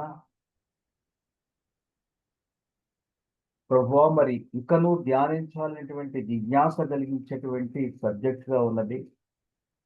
చాప్టర్ వైజ్ మేము దాన్ని లోతుగా పరిశీలన చేయడానికి మీరు ఇచ్చిన కృపకై స్తోత్రాలు. మీ ప్రియదాసుడు ప్రతి విషయాన్ని కూలంకషంగా వివరణాత్మకంగా ప్రభువా మరి తెలియజేసిన విధానం బట్టి నీకు స్తోత్రాలు. ఈ పత్రికను మేము బహుగా ధ్యానం చేసి నా ప్రభువా, ముఖ్యంగా మేము చదవబోయేటువంటి ఇంతవరకు చూసిన అధ్యాయాలు బట్టి మీకు స్తోత్రాలు. 12వ అధ్యాయంలో నా ప్రభువా మరి మేము చూడబోతూ ఉన్నాం, దాన్ని టచ్ చేసి ఉన్నాం ప్రభువా. ట్రాన్స్ఫర్మేషన్ విషయంలో నా తండ్రి ఏ విధంగా క్రిస్టియన్ లైఫ్ లీడ్ చేయాలనే విషయంలో మాకు గొప్ప వివరణ మీరు దాంట్లో మాకు ఇచ్చారు. అందుకు మీకు వందనాలు చెల్లిస్తూ ఉన్నాం. ఇంతవరకు చూసిన అధ్యాయాలు బట్టి మీకు స్తోత్రాలు. నా తండ్రి ఇక ముందు పాఠాలు కూడా నీ బైబిల్ పక్షాలు ప్రత్యేకంగా కొన్ని విషయాలు కాంట్రవర్షియల్గా కొన్ని ప్రజలు మాట్లాడుతూ ఉన్నప్పుడు దాన్ని కూడా నీ దాసుడు డిస్కషన్లో పెట్టినప్పుడు నా తండ్రి అది నీ చిత్తానుసారంగా మీరు చేయాలి. నా తండ్రి మీరు సందర్భ సహితంగా చెప్పబడిన మాటలు మేము జాగ్రత్తగా అర్థం చేసుకొని సిస్టమేటిక్ థియాలజీలోనే మేము ఉండి పరిశీలన చేయడానికి తగిన కృప దయచేయమని ఇంతవరకు పాఠాలు విన్న నీ ప్రియ బిడ్డలందరినీ వాళ్ళ కుటుంబాన్ని జ్ఞాపకం చేసుకోమని దాసుని యొక్క కుటుంబాన్ని కూడా ప్రత్యేక జ్ఞాపకం చేసుకోమని తిరిగి కలుసుకునే పర్యంతము నీ సన్నిధి మా అందరితో సమృద్ధిగా ఉంచి మరి ఆదరించమని మహిమని కాపాదిస్తూ యేసు నామములో ప్రార్థించి వేడుకుంటున్నాం తండ్రి. ఆమేన్. ఆమేన్. త్రియేక దేవుని ఆశీర్వాదము మరి క్లాస్ యందు కూడిన వారందరి మీదను, మరి రానున్న సమయంలో అబ్సెంట్ అయిన వారు వింటున్న వారి మీదను, మరి క్లాసెస్ని కండక్ట్ చేస్తూ ఉన్న మరి యొక్క ఇన్స్టిట్యూట్ని దాన్ని సమర్థవంతంగా నిర్వహిస్తూ ఉన్న మరి రెవరెండ్ డాక్టర్ జాన్ కుంచం గారిని, అలాగనే హనుమకొండలో ఉన్న సెంట్ హెన్రీ బ్యాప్టిస్ట్ చర్చి వారి ద్వారా ఏదైతే జేడి ఎడ్వర్డ్స్ ద్వారా యూకాన్ ద్వారా అమెరికాలో ఉన్న దాని ద్వారా ఈ యొక్క పరిచర్య సాధ్యమైందో వీరందరి మీద, రెవరెండ్ డాక్టర్ నిరంజన్ బాబు గారి మీద, ఆయన నాయకత్వం మీద, మరి ఎవరైతే ఈ యొక్క పరిచర్య, గొప్ప పరిచర్య, బోధా పరిచర్య, నేర్చుకునేటువంటి పరిచర్యలో పాలిభాగస్తులై ఉన్నారు, వారు పాస్టర్లే కానీ, పెద్దలే కానీ, విశ్వాసులే కానీ, వారందరి మీద నీ యొక్క కృపా కాపుదల, భద్రత, క్షేమము, ఆనందము, సమాధానము, ఆశీర్వాదము ఎల్లప్పుడూ నుండును గాక. ఆమేన్. ప్రైజ్ ది లార్డ్ అండి అందరికీ. Praise Lord, Pastor గారు. Thank you అండి. అయ్యా చెప్పండి, ఎవరండి అని మాట్లాడుతున్నారా? అమ్మా మరి క్లాస్ క్లోజ్ చేసుకుందామండి. ఏదైనా డౌట్స్ ఉంటే నెక్స్ట్ వీక్ మాట్లాడదాము. బాయ్. God bless.